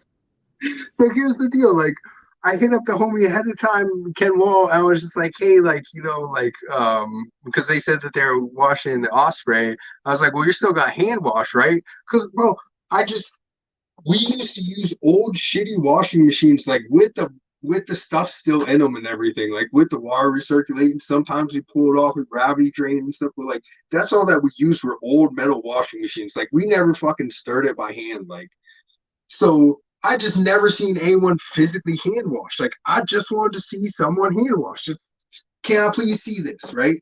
And they're using the Osprey. And I'm just like, man, like, these are people coming to learn.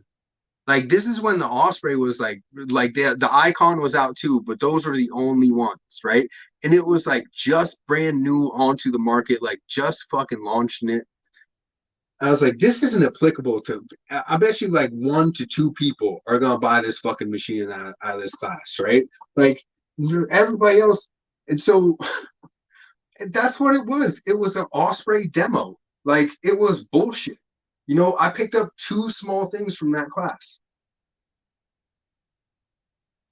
And so when you came back, did you come back like determined to get a room set up and start washing? You know what? I was actually started before that because I started finding podcasts, right? And I started finding hash specific podcasts, and so I started listening to them. And so between that and then just like a couple fucking videos that Nick told me to watch, right? Which, again, like, if you go watch his essential extract thing, it's just like, here's some frozen weed. Now the weed's in the washing machine. Now the weed's in a freeze dryer. Now the weed's in a bag. Now it's pressed. Like, like, now the hash is in a bag. Now it's pressed. Like, it didn't show anyone actually physically changing and doing, and that's where I need to see the minutia. I need to see you load it into there. I need to see you take it out. Like, I need to see a person moving through a space where I'm in that space with them. Like, I'm a visual, like, 3D type learner like that, right? Yeah. So I had just tried to do stuff like based on what was in my mind already. I tried to get some washes in before I went out to there. And then I started getting into Discord rooms, right? And I was insanely active in these Discord rooms. Like, I was annoyingly active in these Discord rooms because these other dudes that I was talking to, they were out in California, and their neighbor grew and washed. Their other neighbor grew and washed. Like, they would talk about this shit over breakfast and lunch with people around them. Like, oh, I can only talk about this when I'm in the other states working. Like, when I'm back home, I still can't talk to anyone. Like, this is still a giant secret. You know what I mean? Like, so, so, and what I realized from being in those rooms, and then as it started being more of a thing, and people started realizing that there's lots of hash makers, and that their information isn't so special, and that by hoarding it, they're not doing themselves any favors. And then so some of these big dudes started talking to me and maybe doing paid consulting on techniques and stuff like that. What I realized was that a lot of these big dudes um, had learned one specific technique or style, and that they worked with really good material, maybe from a homie, maybe it was their own material, whatever. And that like they didn't, a lot of them, not all of them, but a lot of them didn't know fucking anything outside of their narrow niche of what they were taught and what they've been doing for a long time now. And that the what made them special was the material that they were washing. And that was just like, the commonality was super cold, clean water, like be very cleanly throughout the process, like being very careful and not beating stuff up hard, like not causing too much contaminant. That's like, that was it. Past that, because when I started asking stuff outside of their specific niche, they had no clue. Like if they usually washed in machines, and I started asking them about whatever stainless or trash fucking barrel I was washing in, they won't know like how much ice or to like even how to maneuver it throughout the room. Like they just kind of understood their thing. And so in these Discord rooms, we started cutting up technique, ideas, these big hash people, like some of the people in those rooms were big hash people, and really, really good at their craft and open to trying new ideas and trying new things. That's where the baby bird came from. Fucking that, that's where I was just gonna bring up the baby bird. I was literally, it was on the tip of my tongue. You went as far to tear apart an existing hash machine, or the bubble now, and design your own machine. Can you talk a little bit about that? Definitely. So me and Simple Adam, were both working on this at the same time, right? He was calling his the American Eagle. I was calling mine the Baby Bird. And he had ripped apart a 5 gallon for his, which was not enough. The agitator from it wasn't enough, and the motor wasn't enough. You could only wash like maybe like max like 16 gallons in it. So I ripped apart a 20 gallon. And I have a homie who is an amazing welder. Like he makes these custom one-off bike frames, and like he's just this dude is so like particular, and like he seems like he's naturally on Adderall or something like that. Like I can't imagine being this good at like tasking, and breaks down time, temperature, humidity, like everything is noted, everything is specific, like anyway, just insane. So he did some fabricating for me, right? And so we had stainless steel plate, circular plate with fins on it. We tried one that was kind of like rounded tubing cut in half and put on there. That didn't move enough water. That looks very similar to the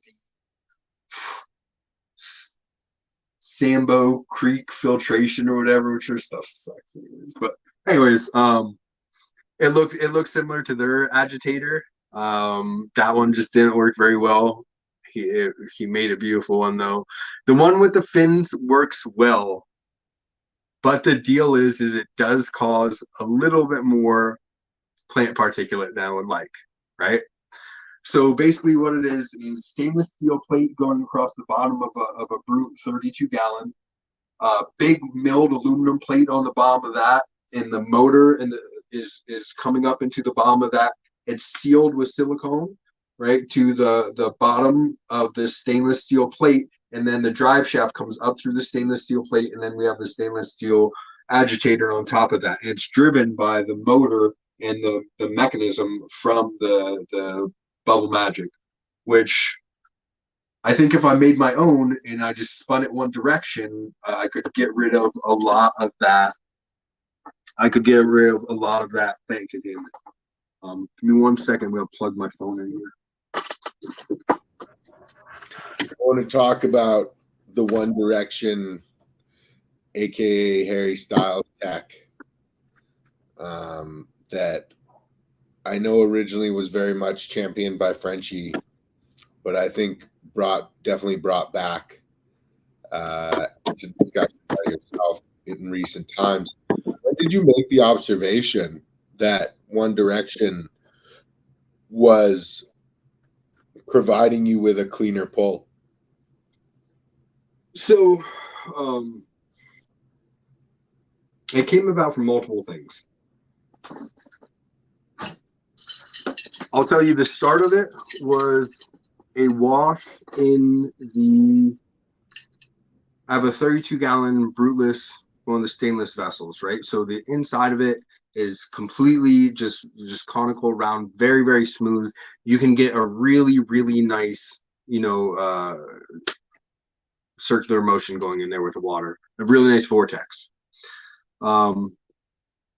I've tried lots of different things. You have to be careful with ice. I used to make my own ice for a long time.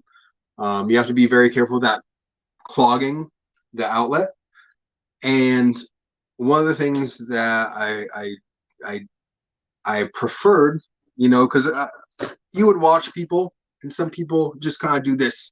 They turn it over a little bit and they go back and forth. And to me, that kind of splashes the water up, and I just don't like that a ton, right? And then some people, they go back and forth and they switch direction a lot.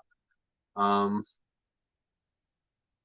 like that a little bit better, right? It felt like I was keeping the water in there better. It felt like I liked the movement better because I felt like I was pressing against weed less.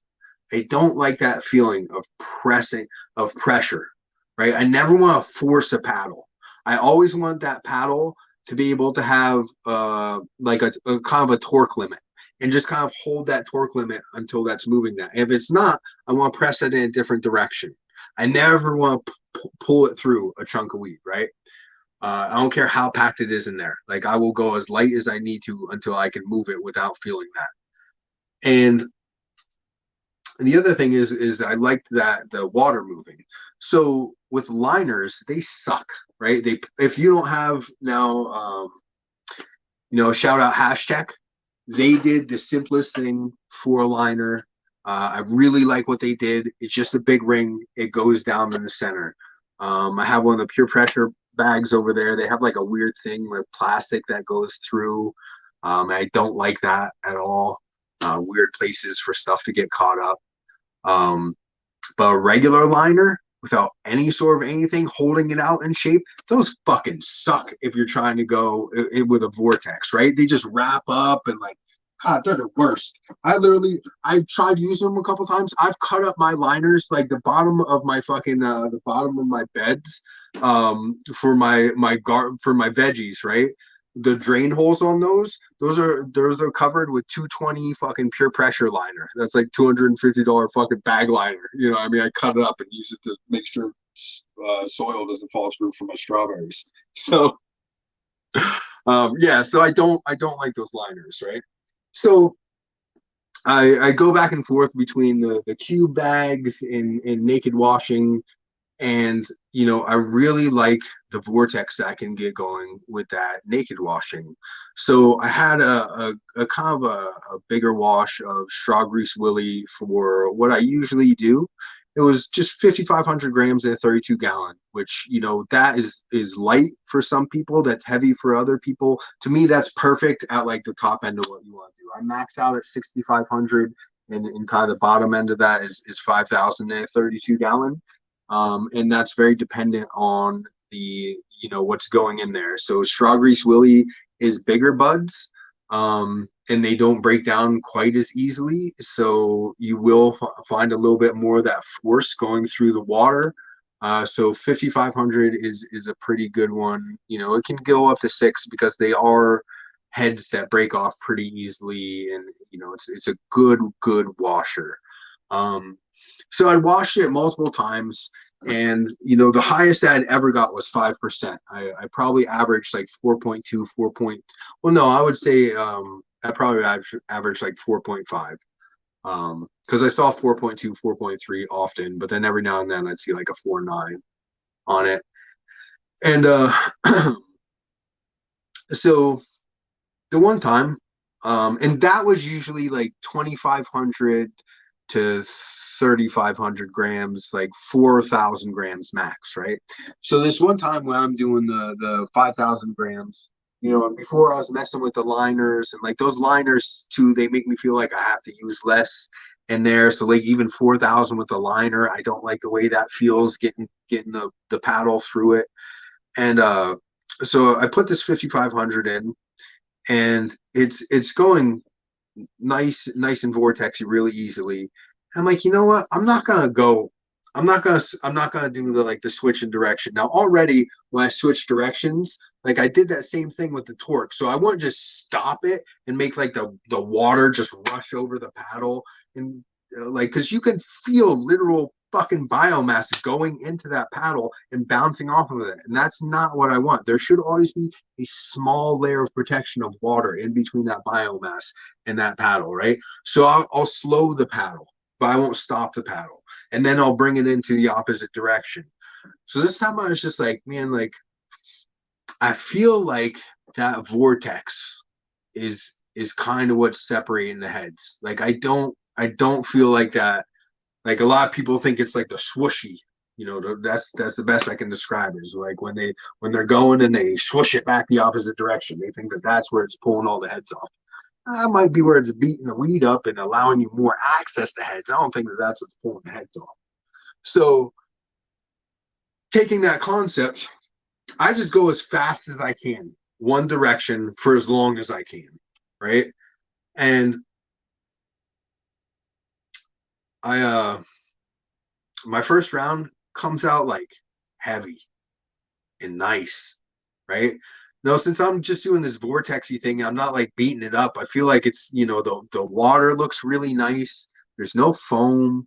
I like the color that's going on in there. I'm very happy with what's happening, right?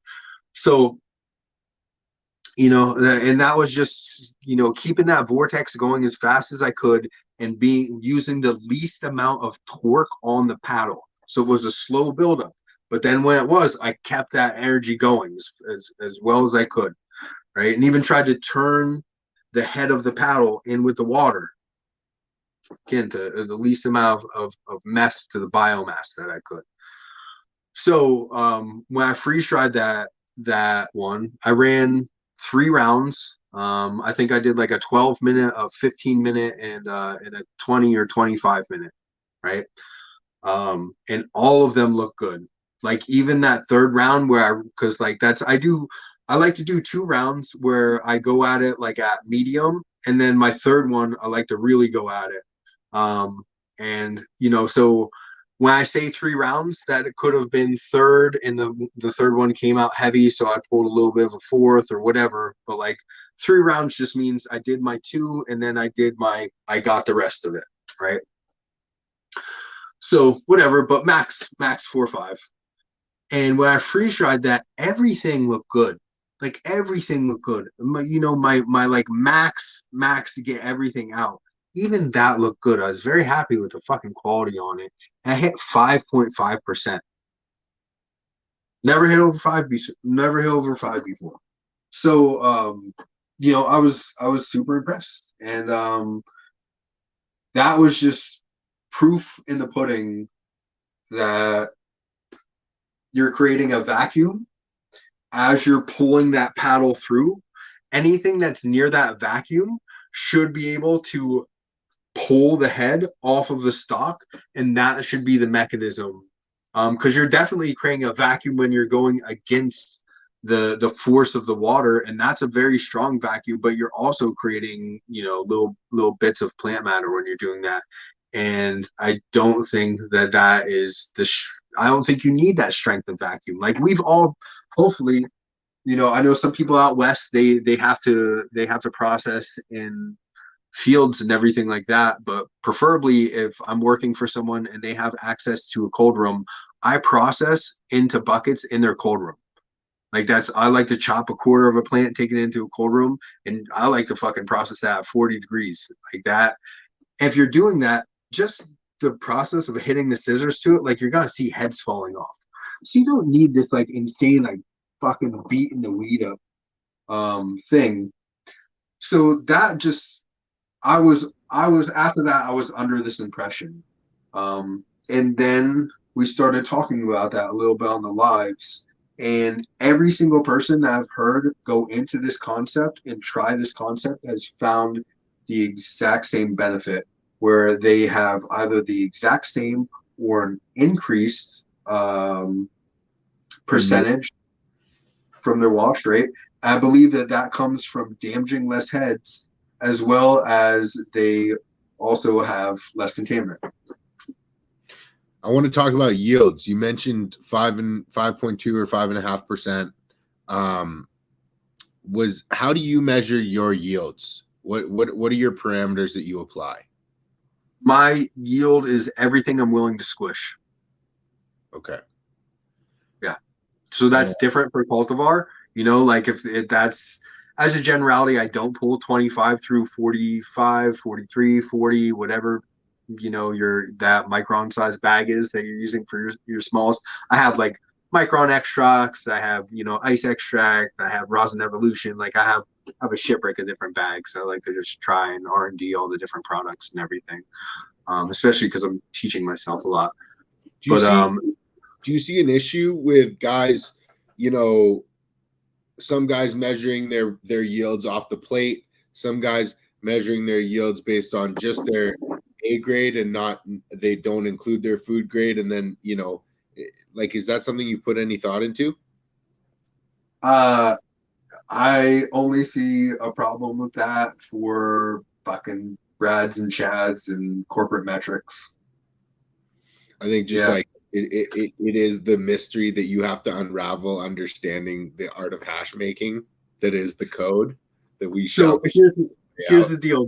The way that I do it, right, with everything that you would squish. So like, there's a little bit of shit that I'll just make in the traditional hash because it's just like that's not worth squishing, right? So like your 180 through 220, you know, if you pull the 25 through 40 or 45 or whatever, you know, that stuff generally is just it's not worth it. Every now and then you might find like 25 through 45 that you're like, I'll squish this and give this to free for a homie, you know. So like even that I would still count. But to me that's the most accurate number for giving a percentage. I like the percentage to rosin as well. That's important, but that I feel like that's a little bit, I don't know. I mean, they're both variable. Yeah. They're variable. One's more variable than the other.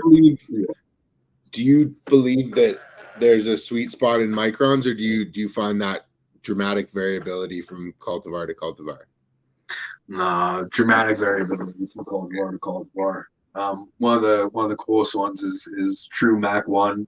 If you grow that indoor under LEDs, especially because that's just what I have experience with, so I can talk about it. You get very small heads, and the 40, 45, whatever it is, through 73 will grease out your bags more than the big heads. It's nuts. And that's something that's very unique. You know, normally you're used to that. Like if I'm pulling my like just 70 through 120, or like, you know, your 90 through 120, or, you know, even like maybe your 90 through 150 or something like that. Like that's where you tend to see those ones that like I do this for 10 seconds in the cold room and like I pull my hands apart, like, oh shit, like there's stuff on my fucking gloves. Like I was just trying to grease it in the bag. Yeah. Versus that Mac does that in that lower one. So yeah, I find it to be very cultivar dependent. Yeah. Less so with strains that hash well though. Like I don't think you're gonna find, you know, stuff that's above 4% that's like, oh, this one dumped in the 25 through fucking 40. Like, you know. Okay, circling back before we move forward, because you've got so much experience, not only, you know, designing or redesigning a washing machine yourself, as well as having experience on the Hashtag and the Osprey and other machines, you know, after all of this analysis and experience, are you do you lean towards top down versus bottom up agitation, one way or the other, or what are your thoughts there?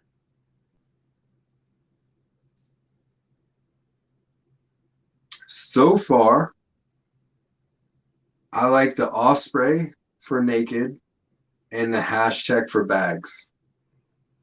So top down for bags, bottom up for Naked. But I think that that's going to change, and that's only because I've worked with the Osprey a decent amount naked and am aware of how to get the quality out of it that I'm looking for out of it. I haven't had that alone time or that single motion, single direction with the hashtag yet. So after I do more R&D, I will have a better explanation of that. And I'm not quite as fond of like the blender that's in the bottom of the icon, because from my own experience with those fins, you need something that's just slightly rounded. You're looking for like a more of like a triangular shape with a slight round at the top rather than a specific point. That's going to lower your plant-based contaminant that you're adding into everything. Icon doesn't have that. Do you feel that a well-run machine can produce at the same quality level as a experienced hash maker with a paddle? Not yet. But I think eventually the machines will be better. Yeah, I think that that's a fair answer. I want to switch gears. I want to talk about fresh press. I want to talk about cold cure, and I want to know what your thoughts are. Okay, so first of all, let's get it straight right now, so everyone understands what fresh press is, right? So I have a jar over there in my fridge.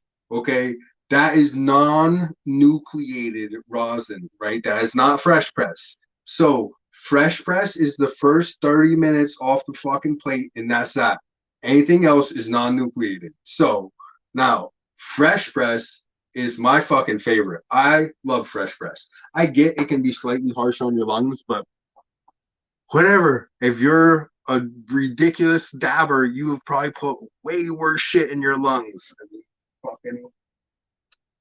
We all used to smoke blunts, right? Like shit. So don't be a bitch about fresh press, right? And then past that, I do really enjoy a non-nucleated rosin. That being said, everything has the thing that is best in, right? So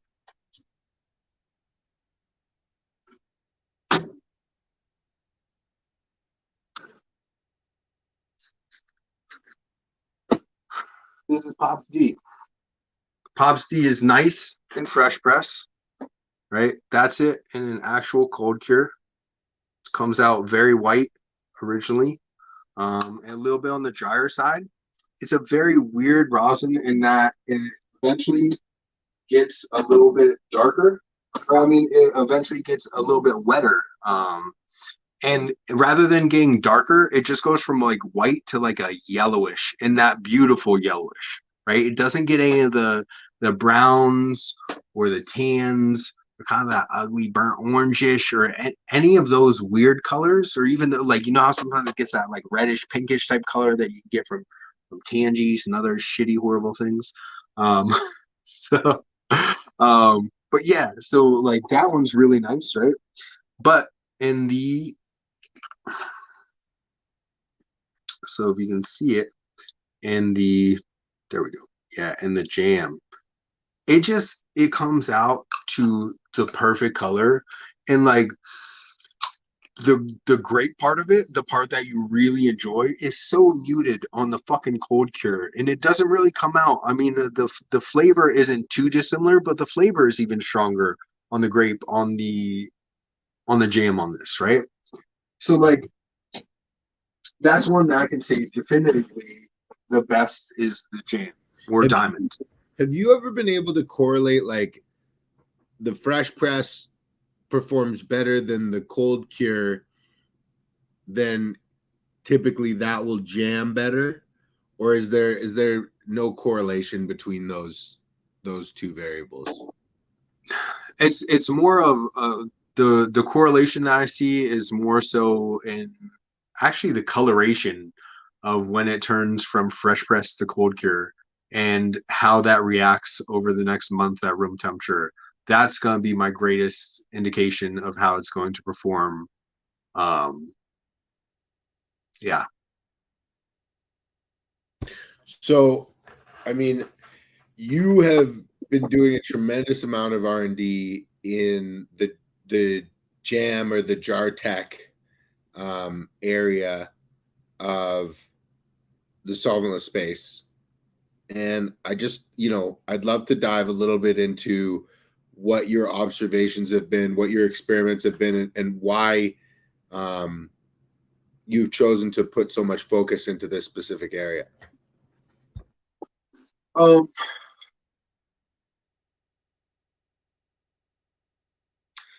so I wouldn't say necessarily that I've chosen to put an enormous amount of space into this area outside of other areas. I think people have been more interested in the work that I've done in this than other areas. So, that being said, the other thing is a lot of people are anti jams and stuff like that because for a lot of different reasons.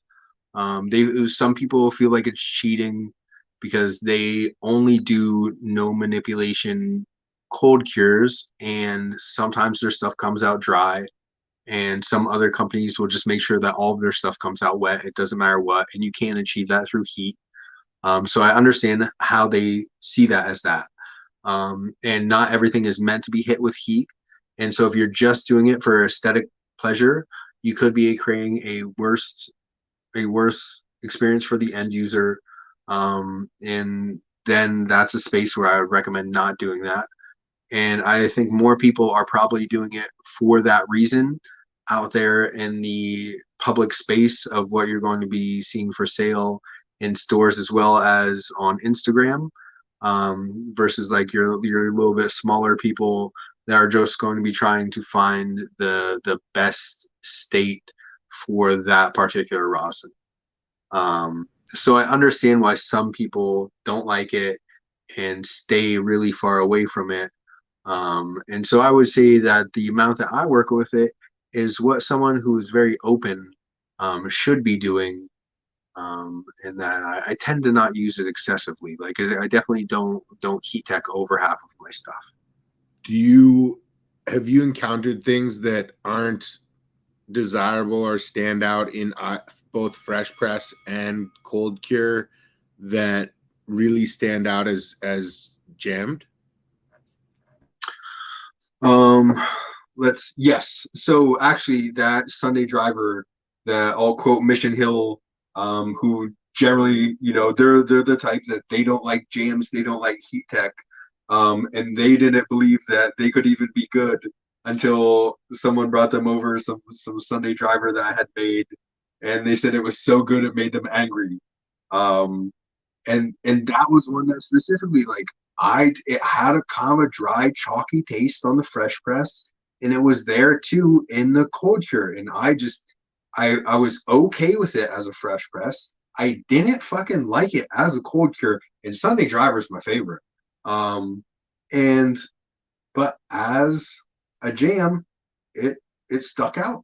It was really nice. The same thing, this Pops Tea, which is a Sunday Driver derivative. It really sticks out in the jams. It really does. Now that's one that, but in fresh press, I fucking love it too. And I like it in cold cure. It's just, like here's my deal, right? Your best fresh press is going to be best as actual fresh press. Even once it goes to the non-nucleated, it's going to be slightly less good. Once it gets to cured, it's going to be even less good.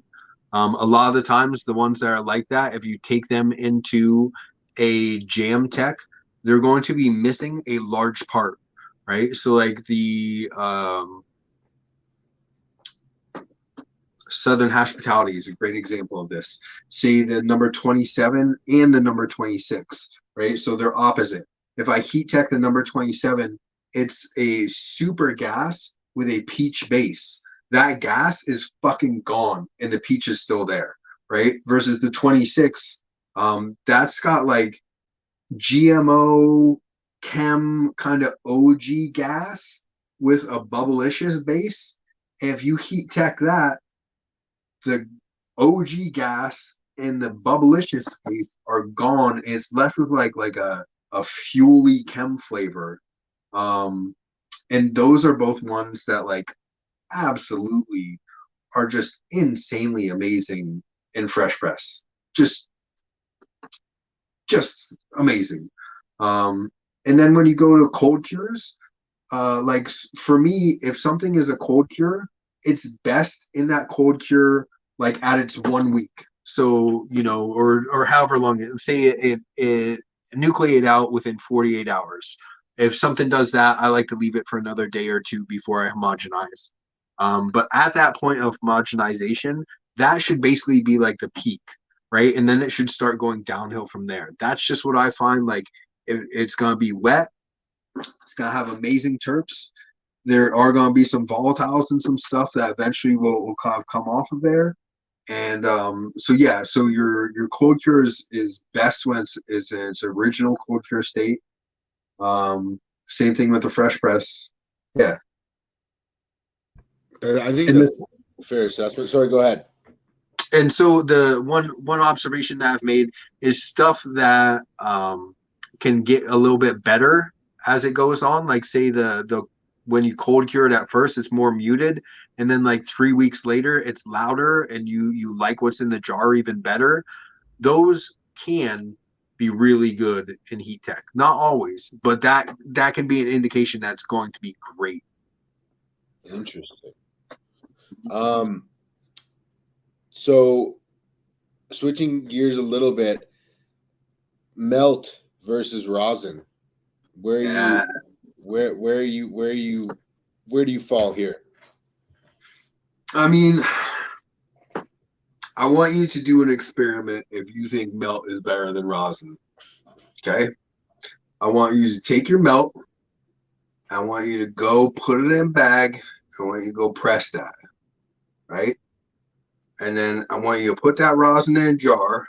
And I want you to flip that bag inside out. I want you to scrape out whatever's inside that bag. And I want you to dab that by itself. And then you tell me that was what rosin is fucking missing. And then we can have a conversation that fucking melt is better than rosin. All right?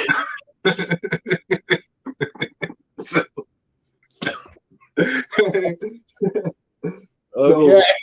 All right. So that's the rest of the opinion, all right? So what I will say is that I can appreciate melt from the fact that it is the only non-heated, non-solvent thing that you can put on the nail and blah, blah, blah, blah, blah. I don't like that it has the extra particulate in it. I don't feel like you can get as an aggressive of a high out of it as you can with rosin and still have it be a very pleasurable experience on your lungs, on the way it tastes, etc. I can really, really enjoy melt.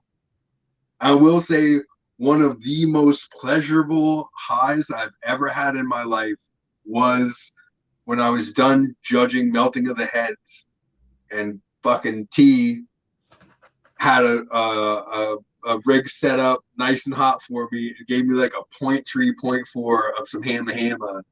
And man, I went and took a nap after that, like a good wake up feeling amazing. Like, that was a good high. That was really good high. And that was the first time that I really experienced melt that I would say that like that time I preferred it over the rosin that I'd smoked previous to that day. As a generality, I'm not in that space. And that's in you know, when I used to run Breeder's Cut up in Maine, it was the Crystal Rose stuff. What was that one that they had? Anyways, pie-eyed, right? Yeah. So I used to run the breeder's cut of pie-eyed, and that stuff was just the meltiest, melty, crazy. Like it was insane. It just like if you squish it and then held it up to like look like fucking shatter. You know what I mean? Like it was, and people really like that and everything, but it just wasn't like I had a whole bunch of it for head stash and I just never ended up smoking it. It's the extra cleanup. It's the fact that I have to go a little bit lighter on the temperature and everything. And like, as well as when I started washing a lot, I got those autoimmune, white guy lungs that just didn't handle the aerosolized terpenes very well and everything like that. Just, so yeah, I had to be very careful for a while. I mean, I really couldn't dab melt for a while. I can again now, and I enjoy it, and I'll dab it. But like, if I have really really good melt, really really good rosin, you're gonna see me hit that melt maybe 10% of the time maximum. Yeah, yeah. We're seeing a rise in resin mixing. The last Legends winner, the last Ego Clash winner. I know there were a couple blends that placed in the top 5 in rosin at Moth. What are your thoughts on that? Is that something you're a proponent of? And do you have a preference to at what point you're blending the material? I have thoughts on both of these. I would say my original thought is I don't understand why people have as much of an opinion on this as they do. It's just like unless it's like you're sourcing melt from like a bunch of different people and like trying to like formulate a contest entry that you really didn't have much to do with and stuff like that. Like that's different, right? But if this is like, this is some stuff from my garden, this is some stuff from my garden, like, or even like, like I run these facilities, like, but like I run these facilities, not fucking, this conglomerate or whatever. Like, and we use some from this grow and some from this grow and entered that. Yeah, I'm cool with that. And yeah, like, why not? Why not?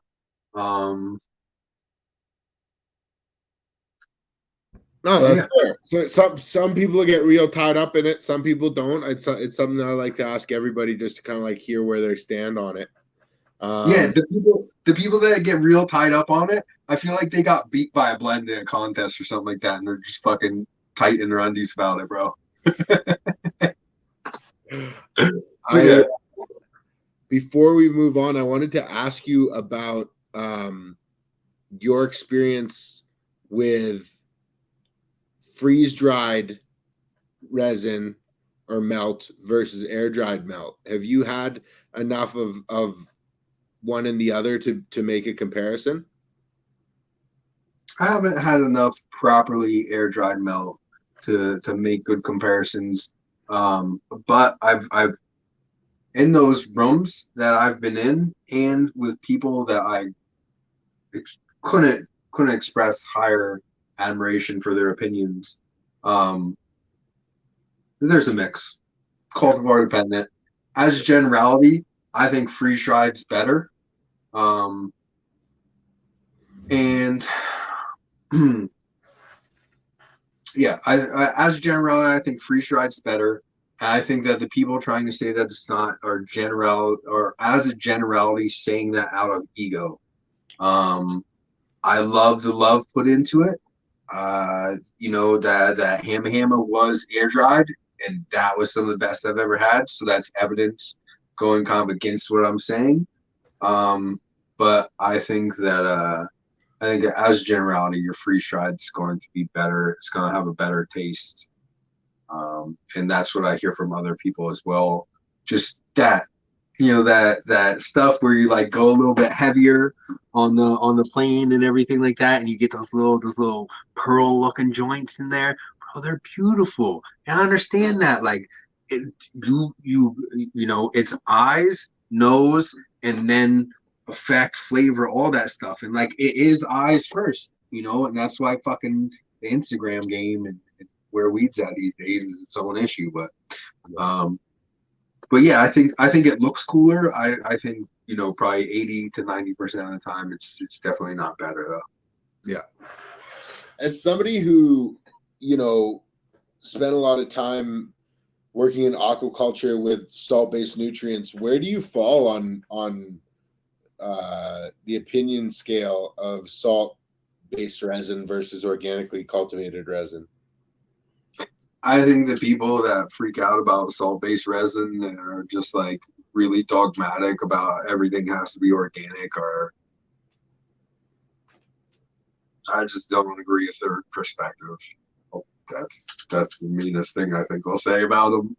But yeah, I just don't agree with it. Like that's, you know, if you're growing underwater in a fish tank, like dude, you have to grow with salts, and those fish and those microorganisms and that bacteria that converts fish waste into usable food for the plants and everything like that, like that's not negatively affected by those salts.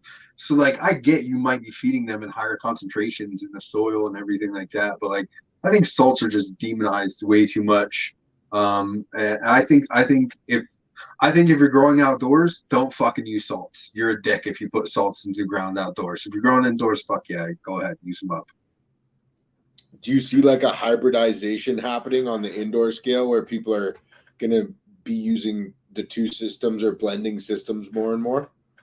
Definitely, definitely. So I think as a generality, you're gonna find cultivars that you're able to get an even better taste out of with salts. I think that that's a thing that definitely exists.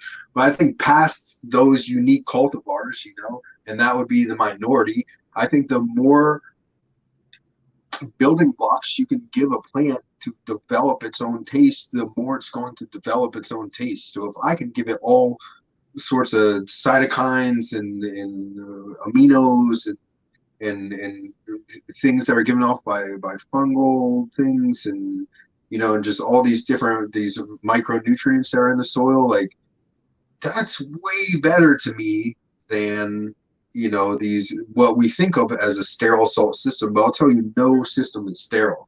Like if you sterilize the roots to a plant and then you feed that, in order for that plant to uptake those nutrients, it has to make its own bacteria going in through that root system.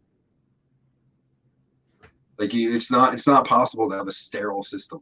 You can't. It's not a thing. So I know you're not cultivating currently, but you have a large amount of experience, and I want to know if you were cultivating, you know, what would your ideal indoor setup look like right now? So I would say ideal indoor setup is, let's talk about this. Are we talking about single craft producer, or are we talking about from a production perspective? Because if I'm doing it from a production perspective, it's going to be slightly different, because I'm not going to focus on the output numbers quite as much, utilization of the space.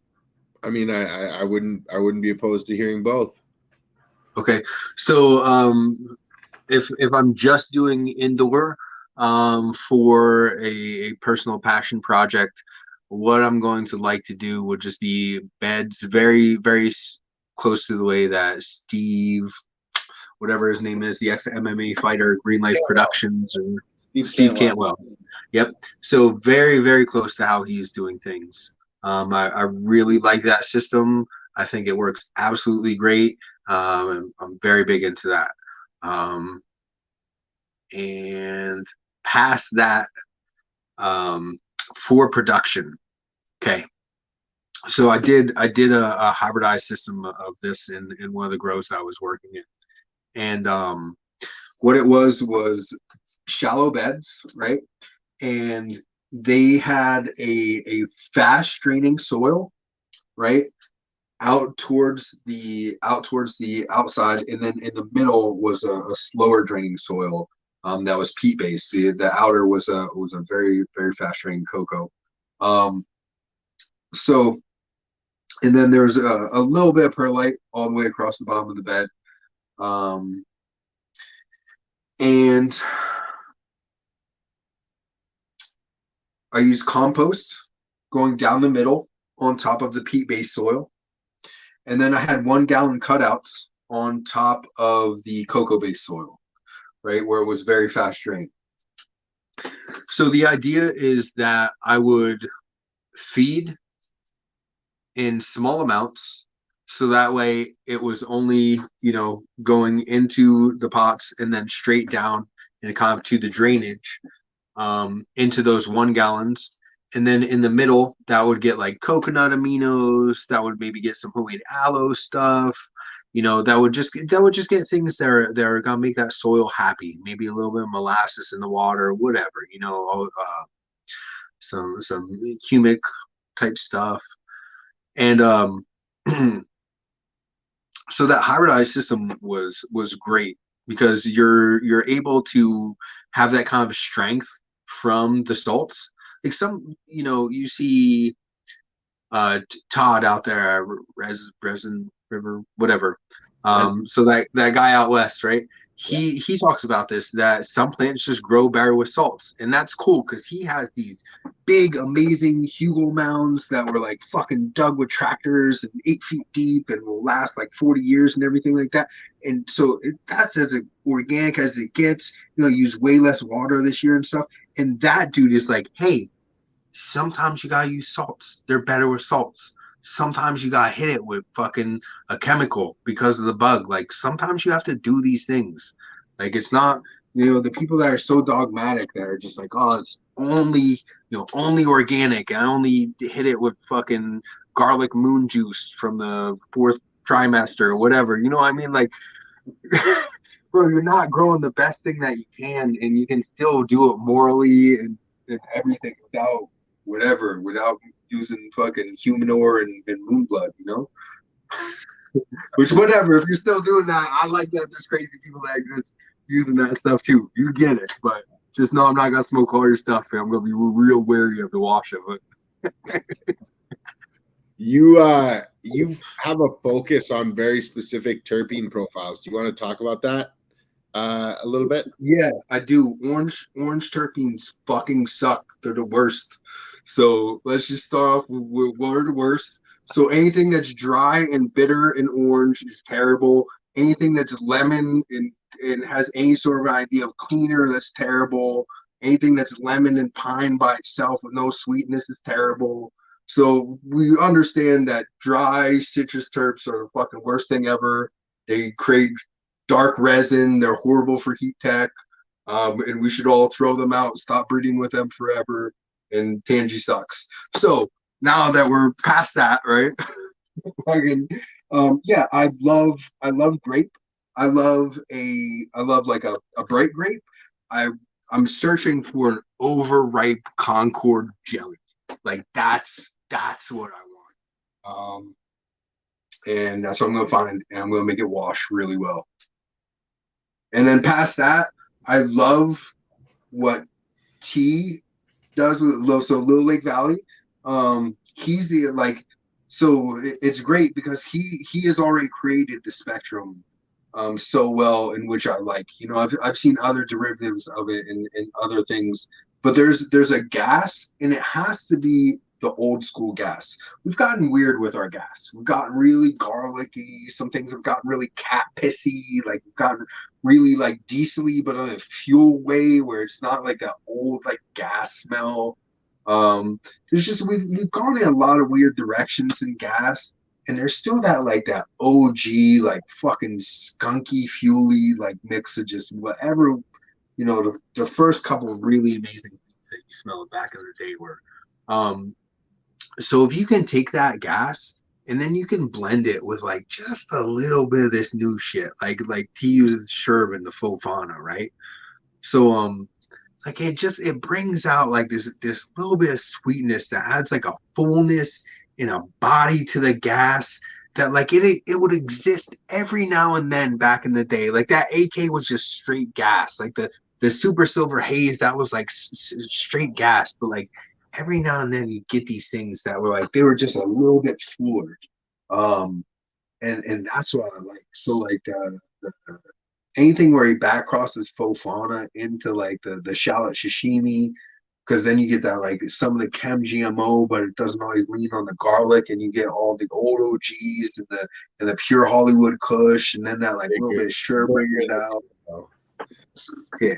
So yeah, so like it's a complex gas that has some of the sweetness, and like I'll tell you right now, moon bow, moon boots, rainbow belts, that ain't it. That ain't it. You know what I mean? Like when I'm talking about the gas mixed with the sweetness, that is not it. It does not, it's fuller than that. It's way more bodied than that. And like the Southern hospitality, that's what I'm looking for. Like it's more on the gas spectrum. It's not on that Z spectrum or whatever, but like it's so fucking full. And what's the cross on that Southern hospitality from the lake? So that's Waffle House to shallot sashimi. And Waffle House is peach rings to faux fauna. So faux fauna is heirloom OG, which is SFV OG, Deadhead OG, Hollywood Pure Kush. There may be one other one in there. That's hit to banana OG and Sherb. So that creates faux fauna. And then that's smacked to GMO, and that's shallot sashimi. So you have that, you know, that very like gas heavy with that little bit of sweetness from the Sherb over here. And then you have take away the GMO, bring just that old gas with the Sherb and that banana OG, which makes it like a little bit more bodied washer. And then you hit that to peach rings. So like I found a peach pheno in there that you know, it's gas, but it has the peach too. It's like it's a definitive peach. It's not a fucking tangy you're trying to call a peach. It's not a citrus you're trying to call a peach. It's not that bullshit in there. Like there's the peach. What for the people that don't know, what does MTS stand for? MTS stands for fucking Mikey Toe Shoes. So why for the people who don't know you as well as I do, is it so important that toe shoes be mentioned in your name? Like, is it foot health is something that you're tremendously passionate about, and I'd like to give you a moment to talk about it. Okay, so I am tremendously passionate about health, natural health, like not like I don't think we live by natural society, natural health, natural like I should be able to have a conversation with you, right? And we should be able to talk through things. And you, if I make points, like you shouldn't just be able to be like, yeah, but the rest of society doesn't agree with that. Like, no, talk about that rationally. Like, don't talk about what everyone else is doing. And like, I wish I had some of those little toe prisons around here to show you with your natural feet, right? But like, look at the bottom of that, right? That looks like a foot. Okay, so I had really bad structure going up, like whatever, and I would always wear stupid shoes. It took me a while to get my feet straight. Yeah, I don't know, just yeah, I'm very passionate about natural footwear, about natural everything. Like why are we paying taxes? Why are you waking up with an alarm clock, bro? Smash that right now. Like I'm not gonna smash my alarm clock, but I do walk in bare feet, and I do walk on the earth with bare feet, and I know that to be healthy. I don't need any books or any research to tell me it is or isn't. So how I got the Mikey Toe Shoes things, right? Because there's been a ton of nicknames to me over the years, and I've always enjoyed nicknames. I've always given them to other people. I always thought that they're the best thing to go by in the game, especially if they don't have anything to do with your actual name. So look, so when I was working with this BHO lab, right? And I would be picking up jars, and it would have batch numbers on the jars, right? The preface to the batch numbers would always be MTS. And so on like the fourth or fifth batch, I was just like, yo, guys, why does it say MTS? They're like, oh, Mikey Toe Shoes. I was like, I was trying to come up with a fucking name because like, you know, I had like the edible company, and like I like, so we could talk, this whole thing could just be about rules for the traditional market. But like, guys, right? I know you're all trying to build brands. Break up your fucking brands, right? Don't if you have an edible brand and you make another product, don't use the same thing because you don't want to be seen as a big fucking entity. You want to be seen as a bunch of small ones that have nothing to do with each other, that are completely separate and that don't look like you're some big fucking thing because they don't like big things that don't pay taxes. So, yeah. Anyways, but yeah. So anyway, so yeah, I was looking for a name. They were just like, oh, Mikey Toshi. So I was like, well, that's my fucking new name. So That's too funny, man. As we kind of like turn things and wind things up, I wanted to ask you, what are like, who are 3 to 5 of the top makers in the Northeast right now, in your opinion? I guess 5. 5. We can't do 3. Okay, so I'm not going to talk about best because here's the deal. I don't get out and try enough these days, right? So I'm just going to talk about five things that I know. Okay, one is homies Mission Hill. Love you guys. Love you guys. Right. So Mission Hill is great.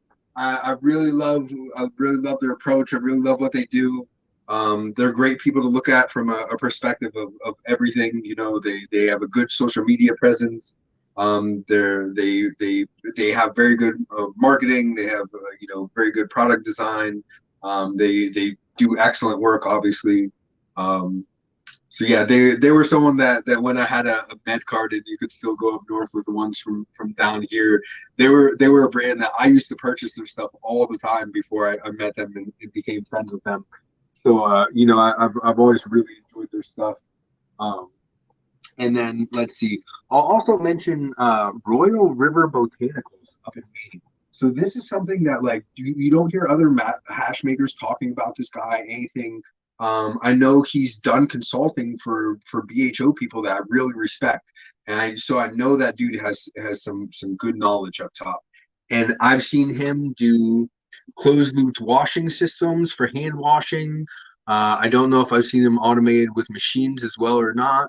I've seen him do like weird things with THCA separation and solventless terpenes with stuff that looks like BHO but wasn't done through MEXEP and like like kind of like bordering on maybe Tony Beach type things, but without the distastes of what many of us have for Tony V.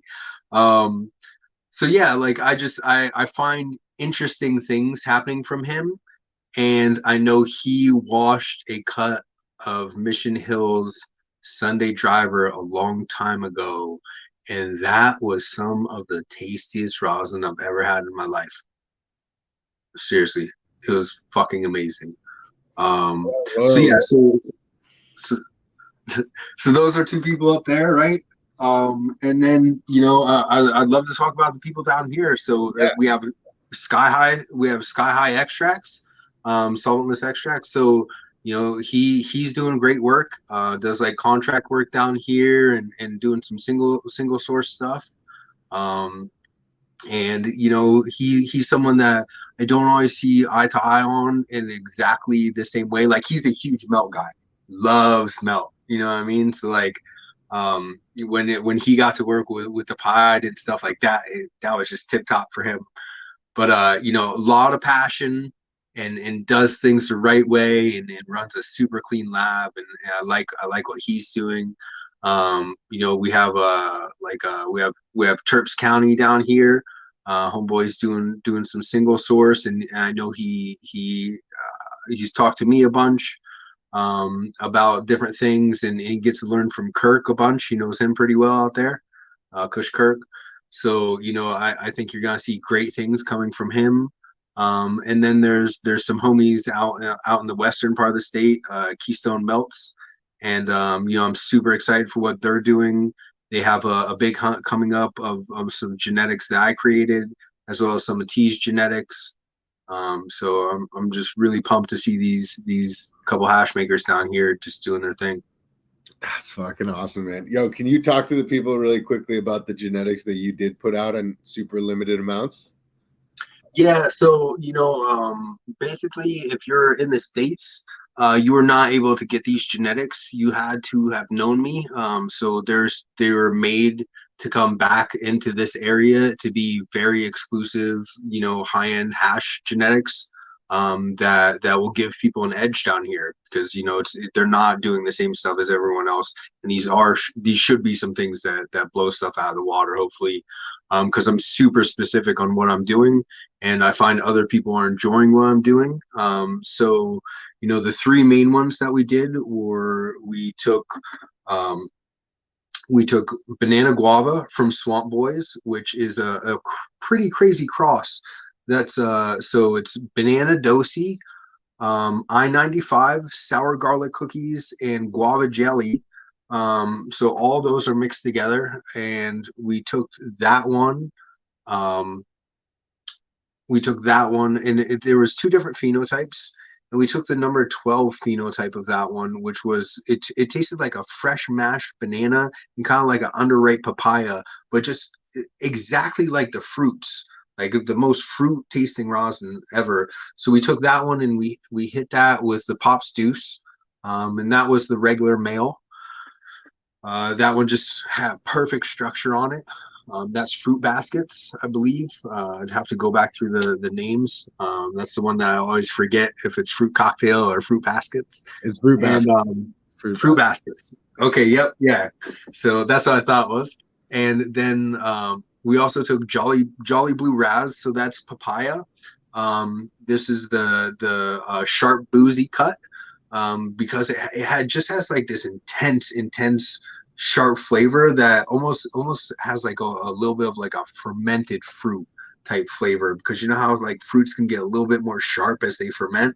So it's like a really sweet like guava that it's just been fermented a little bit, but or a papaya. But so you have that, right? We've all seen papaya plants probably. They're super squatty, they're just like these big ugly fat buds, there's not space in between them, like there's no stretch to it at all. I've vegged papaya for like 3.5 months just to see what would fucking happen. It just turned into like this wide shrub, like it never got big, I pulled so much weight off of it, it was insane, but like the fucking plant itself still just didn't look big. So I took that, and then there was one, the tallest male out of it was like a 140 seed hunt. So the tallest male out of that was a Pops, and it had just that insane stem rub of this bright fucking bright grape, right? Um, and so we hit that stretchy Pops to that papaya, and that made Jolly Blue Raz. And if you mix the number 32 Pops, which was the same stem rub, to that sharp boozy papaya, you got something that tasted kind of like a blue raspberry Jolly Rancher. So that's where the Jolly Blue Raz comes from. So you should be able to find that terp profile in there, and you should be able to find the mix of those two structures, which will be a fucking beast. And then lastly is What the Grape. So What the Grape is we're trying to find like a mix of that overripe Concord grape jelly that I did find in TTRS, but they all sucked as far as wash numbers go, and they were fucking hermy. And, but I had one really nice male, and I had one really nice female, and the rest were stuff that I couldn't keep. So I took that really nice male, and that had the loudest terps out of any plant in the fucking garden. I was so mad that one was a male, actually, because that's the TTRS was the one that I was the most pumped about from that hunt.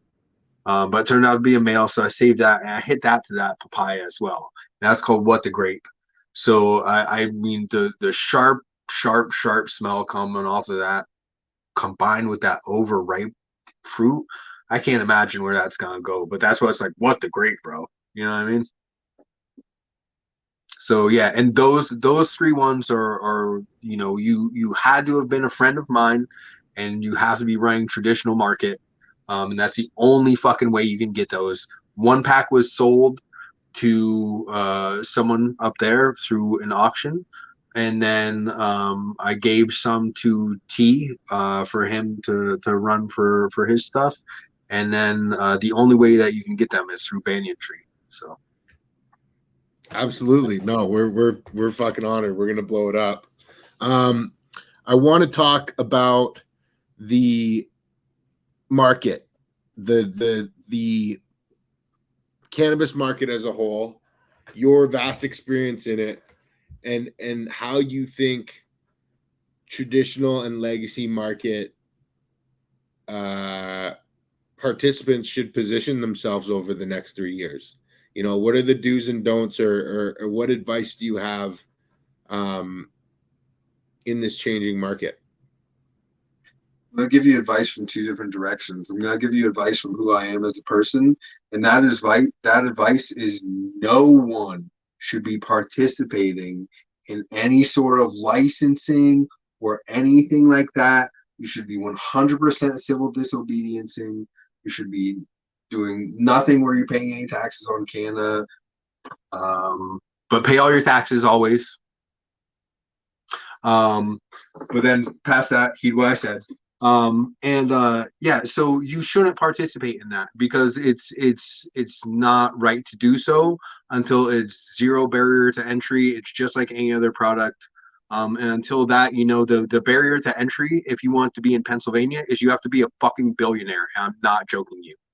Like that's it. You can't be anything less than a billionaire. Those are the only people competing in this market. That's insane. We've created marketplaces only for billionaires to get richer. That's immoral, and you should not participate in that in any way, shape, or form. You should never buy from it. You should never work for it. The only thing that you should do is try to rip those people off for consulting fees or anything that you can do like that. Past that, you should only be trying to take money from those people and never giving them money. So, past my like hard line of fuck everything, right? Uh, okay. How I feel about the market as a whole is that it's a business now. It's just gonna be a business. People are going to keep on trying to find lanes and exploit lanes, and that's how modern business is done. So you know, find your lane. Try to find a lane that you can make profit in.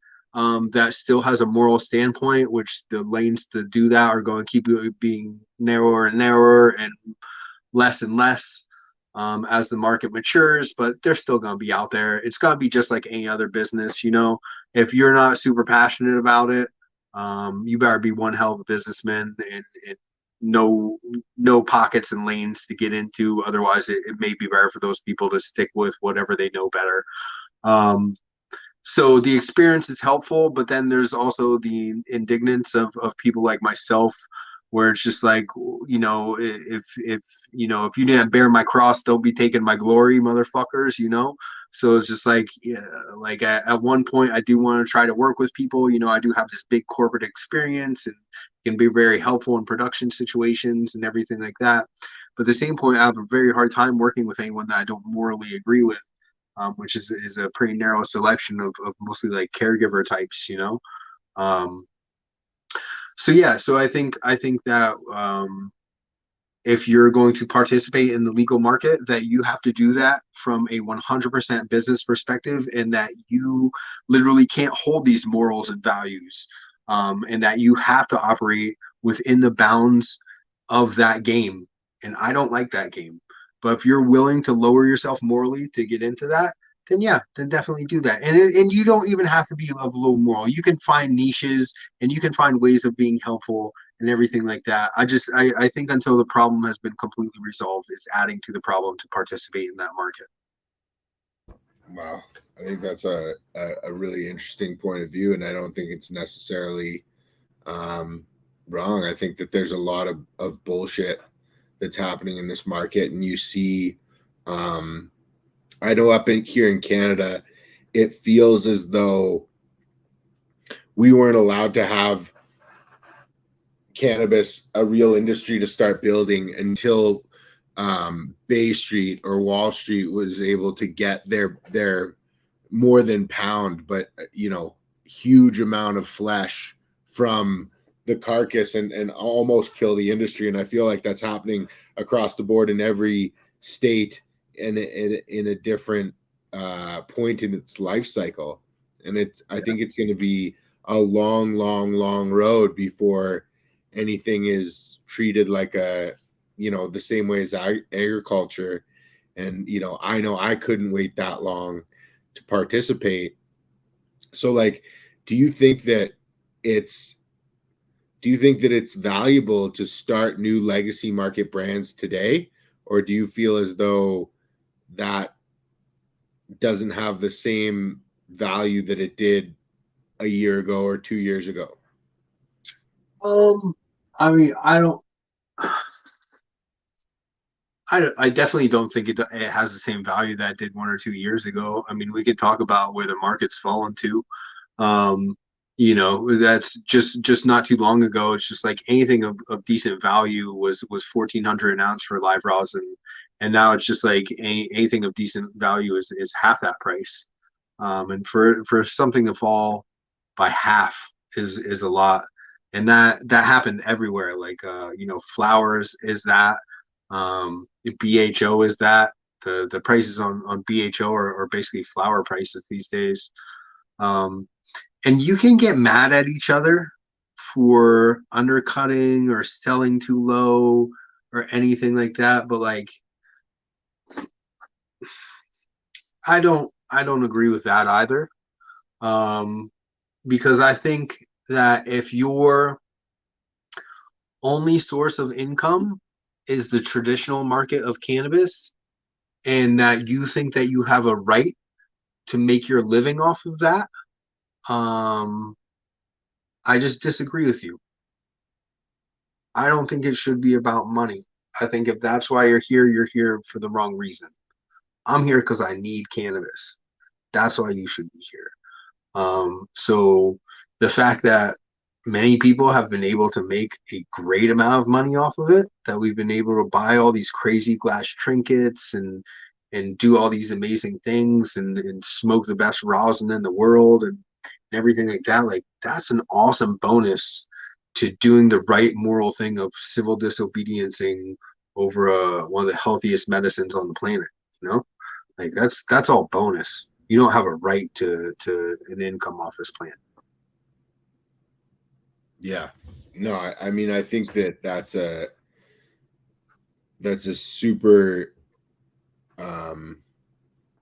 that's a fair way to look at it. I mean, especially for somebody who's been incarcerated for the plant, it's a fair assessment. And I think that there's a lot of bullshit that happens in our industry, and it's sad to see. And a lot of us become numb to it and just kind of go, oh well, that's the way it is. And I think that's a real shame. But I think that there's two ways to there's a way where there's non-participation, and then there's enacting change from within the system. So I think that there's two ways to go about accomplishing potentially the same goal. But yeah, my problem with the second one of those is that I don't think that that's a winning battle, and I like standing on your morals regardless of if it's a battle that's possible to win or not. But I don't think that. I think it's a battle that can be won. I don't think it can be won from within, because I think once those floodgates are open and you participate in the system that allows the people that are only going to do it, that are allowed in, you're allowing that. So it's open, so anyone can participate. Yeah. So, but as long as you have representation that understands the game that's being played, like that's what we're really looking for. Like, I mean, like the full and true success is having legacy individuals represented by lobbyist groups in a meaningful way. And it's definitely going to be lobbyist groups in government first represented by corporate cannabis. But what we can do is we can infiltrate, and if those individuals understand how corporate works, the corporate world works, then they can affect change. I mean, all it requires is proper representation. That is what the banyan tree is. The banyan tree is an agency to represent individuals such as yourself on an international stage, because I have sat in those boardrooms and I do understand what motivates those motherfuckers. And I do not agree with it, but I definitely understand it. And so, as long as you can understand it, you don't have to agree with it to be able to work with it. So, Well, here's my deal on that, right? Is that I think that is extremely, extremely, extremely needed, right? And that people have to definitely be in that position because, like I said, I do believe it's a battle that can be won.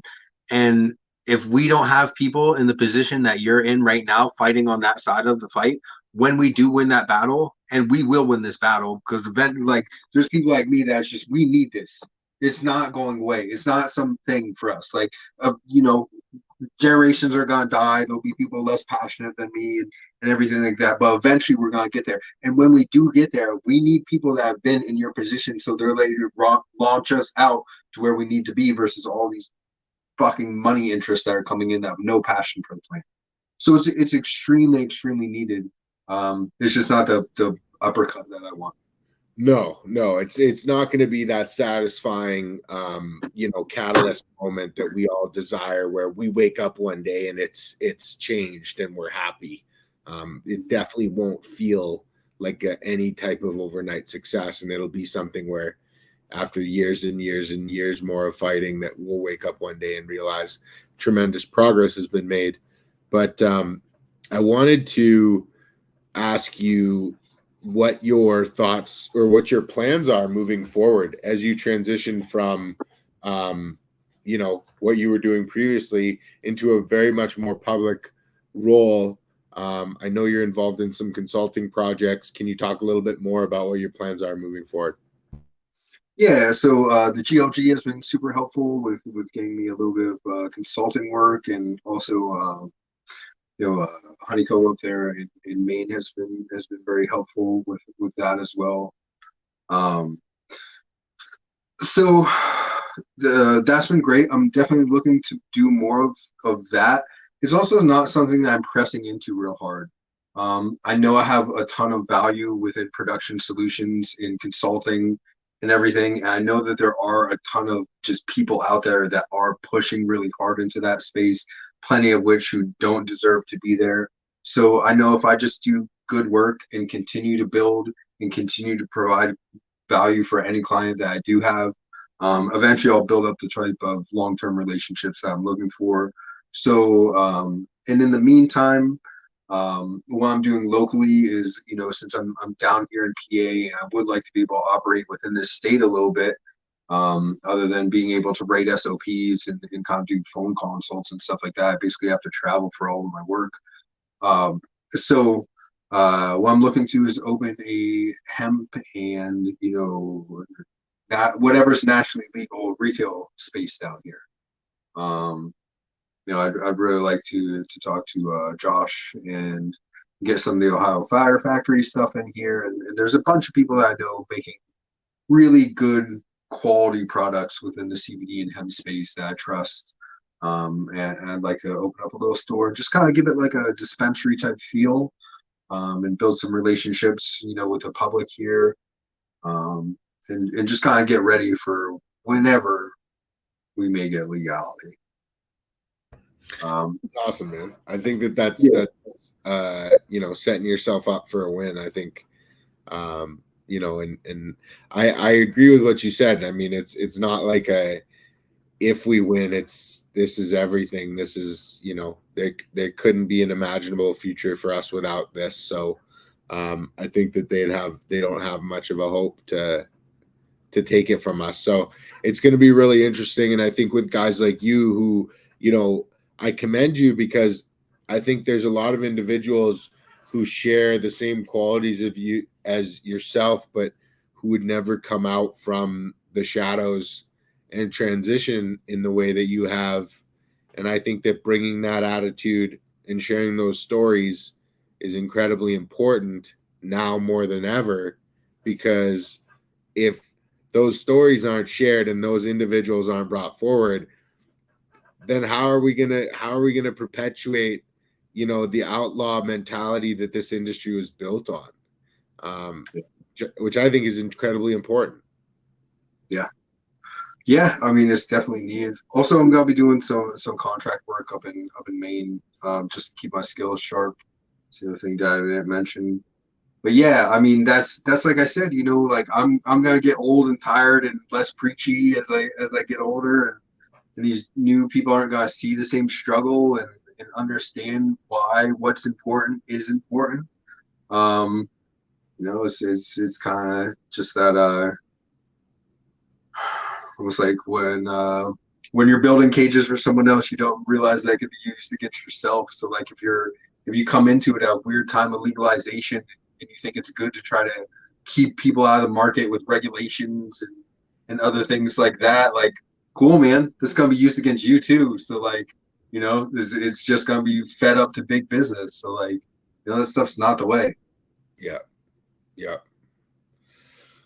Man, I really appreciate you taking the time. I want to give you an opportunity. Is there anyone else that, you know, you haven't touched on that you want to shout out, or you know, this is kind of your moment to throw out any shout outs or anything to anybody along the way, or anyone you didn't mention already in passing?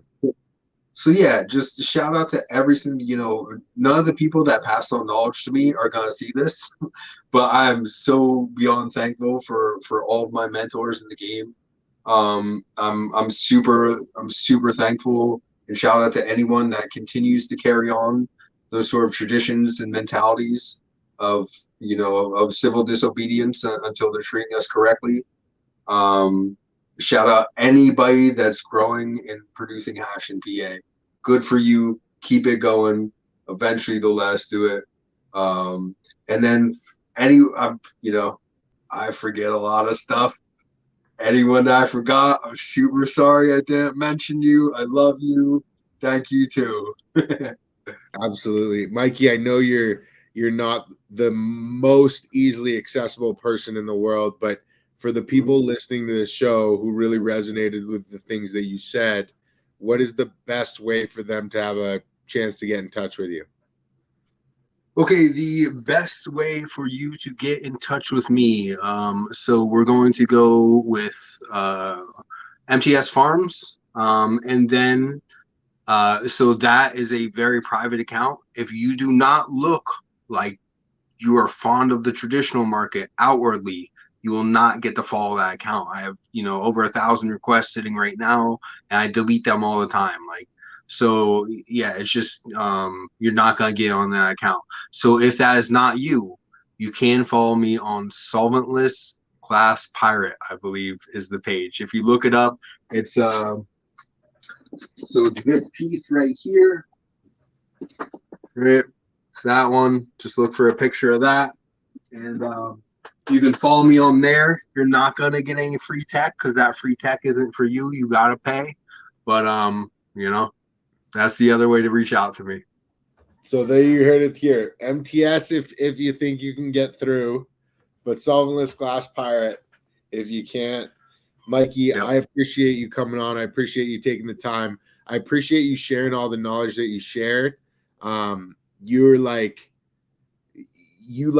anytime that I wonder if I should put something out or like put something to the public, I like think of you, and it's like, oh fuck, like that guy puts out so fucking much information and technology and tech, and you know, your talk at Melting of the Heads in Washington was, you know, a lot of tech that a lot of consultants charge a lot of money for, and you know, putting that out and making that available online and for free is big. So I appreciate you, man. I appreciate you taking the time. Thanks for coming on. Jameson, man, it's been a pleasure the entire time knowing you. Appreciate you having me on. Absolutely. I hope everybody enjoyed. Don't forget to like and subscribe, and we'll see you again soon.